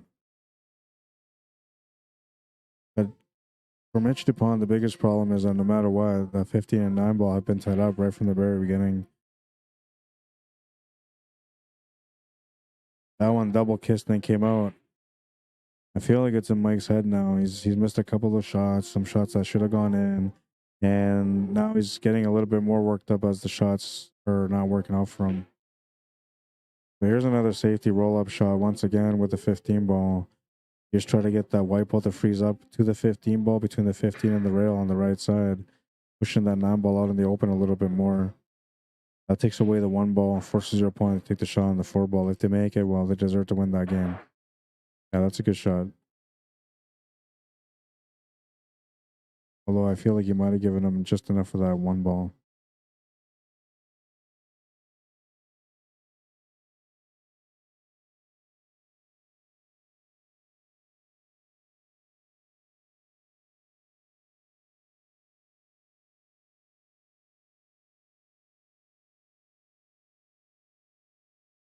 Dennis Williams says, "Howdy, Rod. Thank you for sharing on YouTube." You're very welcome. Thank you for tuning in, man. Appreciate it. Only 8 players today, so it was a little bit more of a quiet tournament. But you know, we're at almost 9 o'clock, and these guys are still playing. And after this, we're gonna have a showdown between myself and Han Yu. Might be a race to 7. I might do race to 7 for both these guys. We'll see. Winner breaks maybe, just to make it a little bit faster. But that will be streamed on a separate stream, still on CUESPORTS Live and still on my YouTube channel. You guys will have a chance to watch me play. Play the safety shot. I was hoping to get that 11 ball to block that 1 ball, but it didn't. So Mike will have a fairly decent out here. Not too troublesome.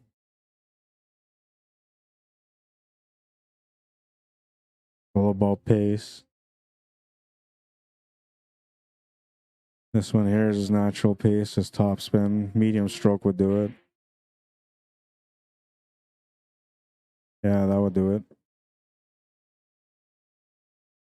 Mitch says that's good. 5-4. Mike Vautour getting closer to getting on the hill. If Mitch DuPont wins the first set, it is over because he won the A side. If Mike Vautour wins the first set, they split and it's still over. So this will be the last matchup between these guys no matter what. It comes down to whether or not Mitch can win it on this break right now, or if we go to the last break with Mike Vautour breaking for the match. After that, we'll have the showdown between me and Hanyu, or Hanyu and myself. And I believe Mitch DuPont is going to be playing me as well after that. A couple of matchups coming up for you guys. Hopefully I can play good. And I'll be wired up for that one. I think, well, I don't know. I'm thinking about wiring myself up for it just so I can walk around and talk a little bit more, but we'll see what I decide to do. I brought my equipment for it anyway. Smash and break, and doesn't look like anything's going in.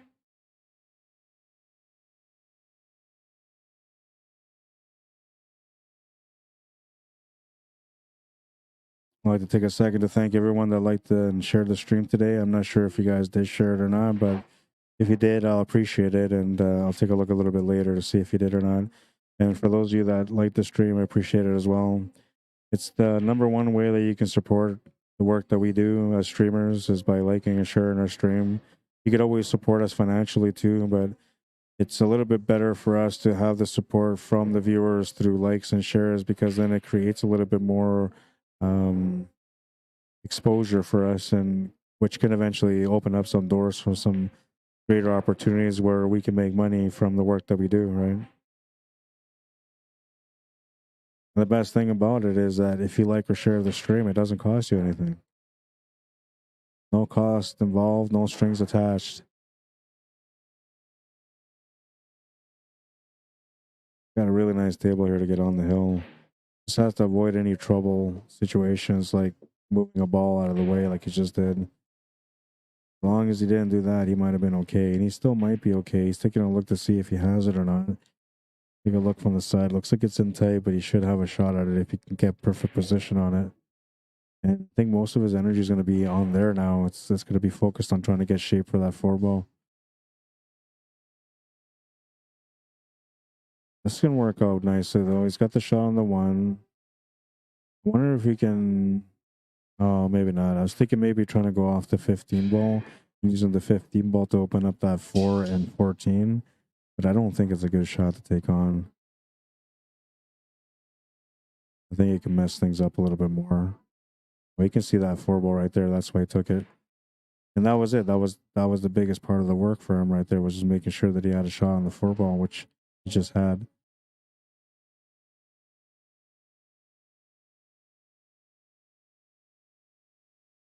Gonna get a little bit tricky here to get around this 10 ball for the shape on the 8.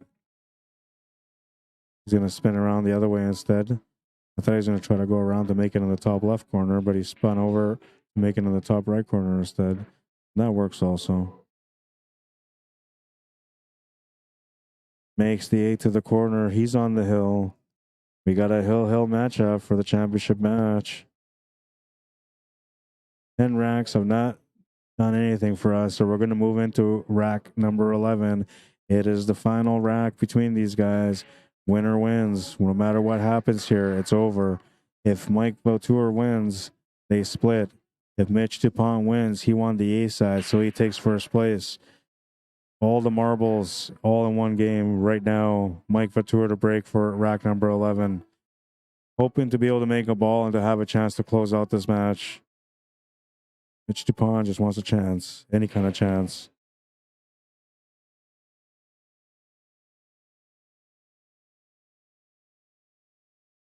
Do the pound, which is a way of acknowledging, each other for getting down to the last rack, meaning that nobody was better than the other. It just comes down to who can perform on this last rack. And win or lose, they both feel good about it. Here we go. Rack number 11. Mike Vautour to break. Breaking for the match. Smash and break, and that white ball runs in there like it was a job. It is scratched, giving Mitch DuPont a ball in hand on a massive break. A chance for him to be able to close out the match now. Everything's wide open. It's all about positional shots. And it all depends on what you take, I guess. The stripes are a lot better than the solids, but both of them are available for the finish.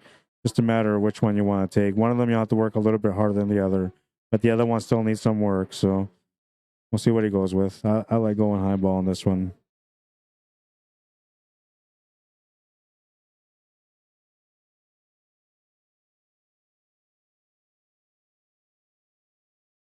Dave Wilkes, what's up, bro? Mark Gray, Claude Shanacapo, John Strahan, welcome to the stream. Rod McIntosh, welcome to the stream. Now, after this match is done, for those of you that just tuned in, there's going to be a challenge matchup set up here on this TV table. So I'll be playing against Han Yu, who's supposed to be the #1 Chinese guy in Winnipeg, according to a couple of people. Not by his word, though. He doesn't say it like that. He doesn't even acknowledge it. But that's what I was told. And then if Mitch DUPONT sticks around, I'm playing him next after that. I'm taking on the winners from last week and the winner from this week. If Mitch DUPONT wins it this week. He's having a hard time making up his mind. The reason why he doesn't like this one is just because that 14 ball is slightly in the way. You got to be so perfect on the touch on this one. But yeah, he did good to take that shot. That was the one that he had to worry about. He's going to have to try to come around in the open area here for this 14 ball next. I don't think you can play this straight up. You have to go around the cushions. Uh-oh. Oh, he's so lucky. Bumps into that 5 ball just enough to open up the shot for the 15 ball, so he's still okay. Now what he's got to do is got to find the shot for the 12 ball, which is the only ball that he doesn't have a shot on yet. But he can make shape for it right now. Looks like he's decided to play the shape for the 14 ball instead. And if anything, we're going to be settling for that 12 ball in the bottom left corner. I think that's the most natural path for the finish here. He might feel like he's got to spin things around, or maybe he's got that 12 ball right now, so he's taking it on. Oh, and he didn't. Or maybe he did and he just missed it. Unfortunate for him, fortunate for Mike Vautour, is going to have a chance to be able to win this tournament now. If he wins this game, it's a split.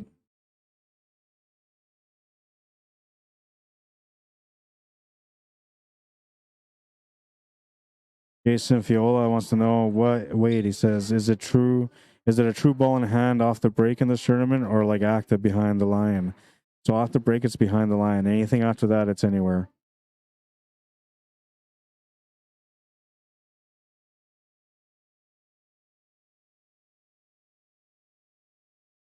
Yeah, it kind of sucks because like he's got a wide open table, but he doesn't really have an opening shot. I mean, the best shot that he's got available is a 3 ball to the bottom right corner, which would kind of scratch the cue ball to the side pocket. Taking the 3 ball to the side is a bit of a back cut, which is option number 2. But now you're looking at no cue ball control, so you're hoping for the best of luck for a follow-up shot. And then 8 ball and 9 ball and 10 ball in a bar box, you don't usually shoot shots to nowhere, which is what you call a shot where you're trying to make a shot, but if you miss it, you leave nothing. You don't play that kind of style on these tables. So he's in tough here. He's got to make a decision. 7 to the bottom left corner would be a good startup shot, but it's really tight, but that would be a good startup shot.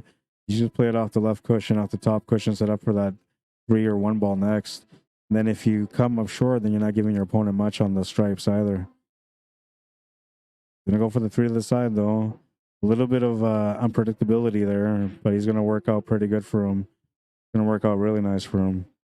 Got the position on the 1. Everything else is open. No breakouts on the table. Just has to play positional.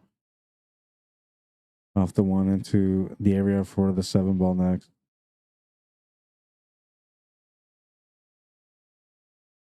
You gotta make the spin a little bit off the rail.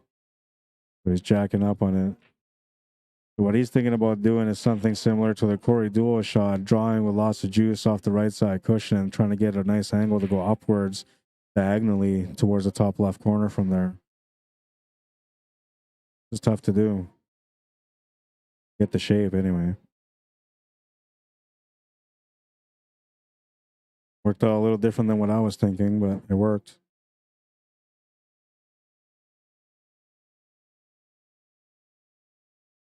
Lots of options available here. I think you should be taking the 7 ball next. If you miss it though, You're turning the table over for a loss, so there's a little bit of pressure behind the 7 ball. He's looking at the 2 ball, so he's thinking of a 2-way here. Taking the 2 ball, if he doesn't make it, then he doesn't give him much to shoot at. Not a bad thought. I like taking the 7 ball, though. Yeah, there you go. That was better.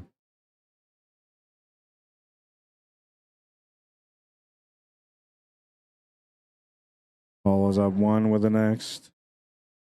And now he's got position for the 2 ball. Looking good for the finish. Has to get to the left side cushion for the 6 ball with a little bit of an angle so he can come off the rail for the 5.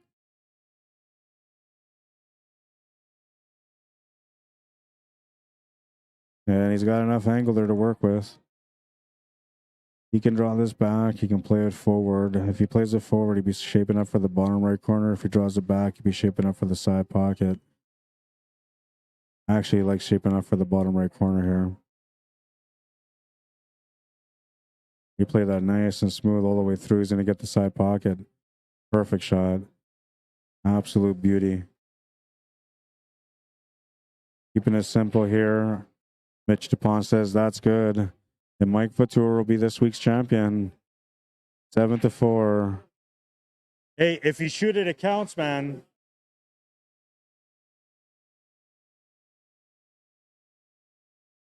Seven to 4, the final score. Mike Vautour will be this week's champion. Mitch DUPONT will be the runner-up, but he didn't get double dipped because they're going to split the second set. So not bad for both of them. And that's going to bring us to the end for this stream. We will be coming back, or I will be coming back with another stream in about 15 minutes. I got to set it all up, maybe 20 minutes tops. And that's going to be a showdown between me and Han Yu, and then against Mitch DUPONT if he sticks around. So I'm going to get that going right away. I'll be back soon with another stream. It'll be a fresh stream. It'll be labeled challenge match. I guess we'll label it as a challenge match. And you guys will know what it is. I don't even know what we're going to race to, so I got to discuss all that stuff right now. If I'm playing just against Han Yu, I'll race to 9. If I'm playing against him and Mitch, race to 7. If I'm playing against him, Mitch, Dervish, and Derek, then I'll do races to 5. We'll see. But anyways, that's going to be it for the stream. Let's go to the last highlight.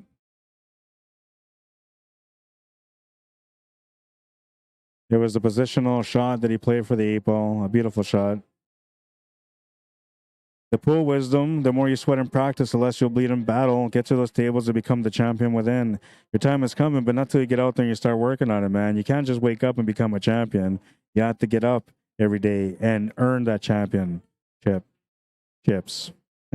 You got to earn those championships. You got to get out there and do it yourself, man. Wake up every day, put in a couple hours a day, start working on specifics. Don't work on things that you know how to do already. Work on things you don't know how to do and start improving your game. Find balance, right? If you're too aggressive, calm yourself down a little bit. Get more defensive. Play some safety. Learn some safety. You know, if you're too defensive, then, you know, learn some more shots. Learn some cuts. Learn some banks. Learn how to play a little bit more aggressive when you have to. But whatever you got to do, just do what you have to do to get out there and become the best player that you can be. It starts with you and the efforts that you put on the table.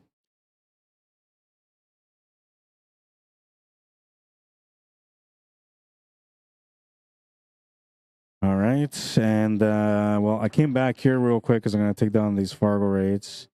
And I wanted to do a couple of ads real quick. So if you haven't got into the Moses Capital Memorial 9-ball tournament, it's going down next weekend, June 16th to the 18th at Moose Jaw, Saskatchewan, at Dooley's Billiards, sorry. In Moose Jaw, Saskatchewan at Dooley's Billiards. I can't even speak today. Entry fee is $110. $10 goes to the green fee. $100 goes to the payouts. Then they also have money added. It's guaranteed $2,000 for first place for the men's singles. Guaranteed $1,500 for first place for the women's singles. If you guys want to get into this event, call them, get a hold of them now because it's getting full. It's almost full. If it's not full already, it might already be full. But get a hold of them at kills2@gmail.com. That's how you get into that event. And don't forget to check out our Jam Up gear. If you guys are looking for some Jam Up gear, here's the WPBA stuff that they made, the designs they made for them, hoodies, shirts, pants, a little bit of everything for them. Solado as well. If you're looking for something Solado, they got some different Solado equipment. That orange shirt stands out all the time, man. And of course, the new Jam Up stuff that they have. There's always something new coming up from Jam Up and Predator. This is not the old or the newest. It's the second newest stuff that came out, but beautiful gear. Anything you're looking for from them, you can message me, Rod Arriagada at jamupapparel.com. Rod at jamupapparel.com is how you get a hold of me. If you got any questions whatsoever, message me. If you already put in an order, you're wondering where it is, message me. I'll look into it for you guys, and I'll try to get you your answers as quick as I can. And if you're enjoying this stream, you can always find me under YouTube, under Rod Arriagada /CSL Manitoba. That's how you find me. And when you do find me, make sure you subscribe to my channel, all right? I could use the support. Trying to get to 1,000 subscribers, and well, we're almost at 600. So thank you for the support so far. I would like to get a little bit further. If you can help me out, I appreciate it. If you want me to come out and cover an event for you, you can message me, Rod Arriagada at cslmanitoba@gmail.com. It'll be a true pleasure for me to come out and cover your event. Just message me, and we'll work things out so I can come out and do just that for you. And I promise you, when I come out, I'm going to give you the best that I can, the best of the best, because that's the way I always work. And don't forget also, if you're looking to come out to the hangar, you're looking for some competition at the hangar, 121, you're going to take off? Okay. 121 Scurfield Blvd is where we're at. If you want to give them a shout to book a spot for you and your crew, 204-560-2929. They do birthday parties, lunch gatherings, business lunches, business dinners, Christmas parties, whatever it is you're looking for. They'll do all that stuff for you guys. See you, bro. Have a good night. And yeah, it's going to be it. Everybody's trying to say goodbye to me, man, so I got to get going. We're going to shut this one down. I'll be back with another stream shortly. There's going to be a showdown between me and Hanyu, and it looks like Mitch DUPONT left. So it's going to be me and Hanyu. We'll probably do a race to 9 because there's nobody else to play right now unless Dervish or Derek come out. So we might do a race to 9. All right, I'll be back with another stream shortly. Don't go too far away, but you got enough time to get a snack. You know, pass on with the drink, go for a smoke, whatever, you know, makes you happy for a few minutes. I'll be back with some action for you. Cheers.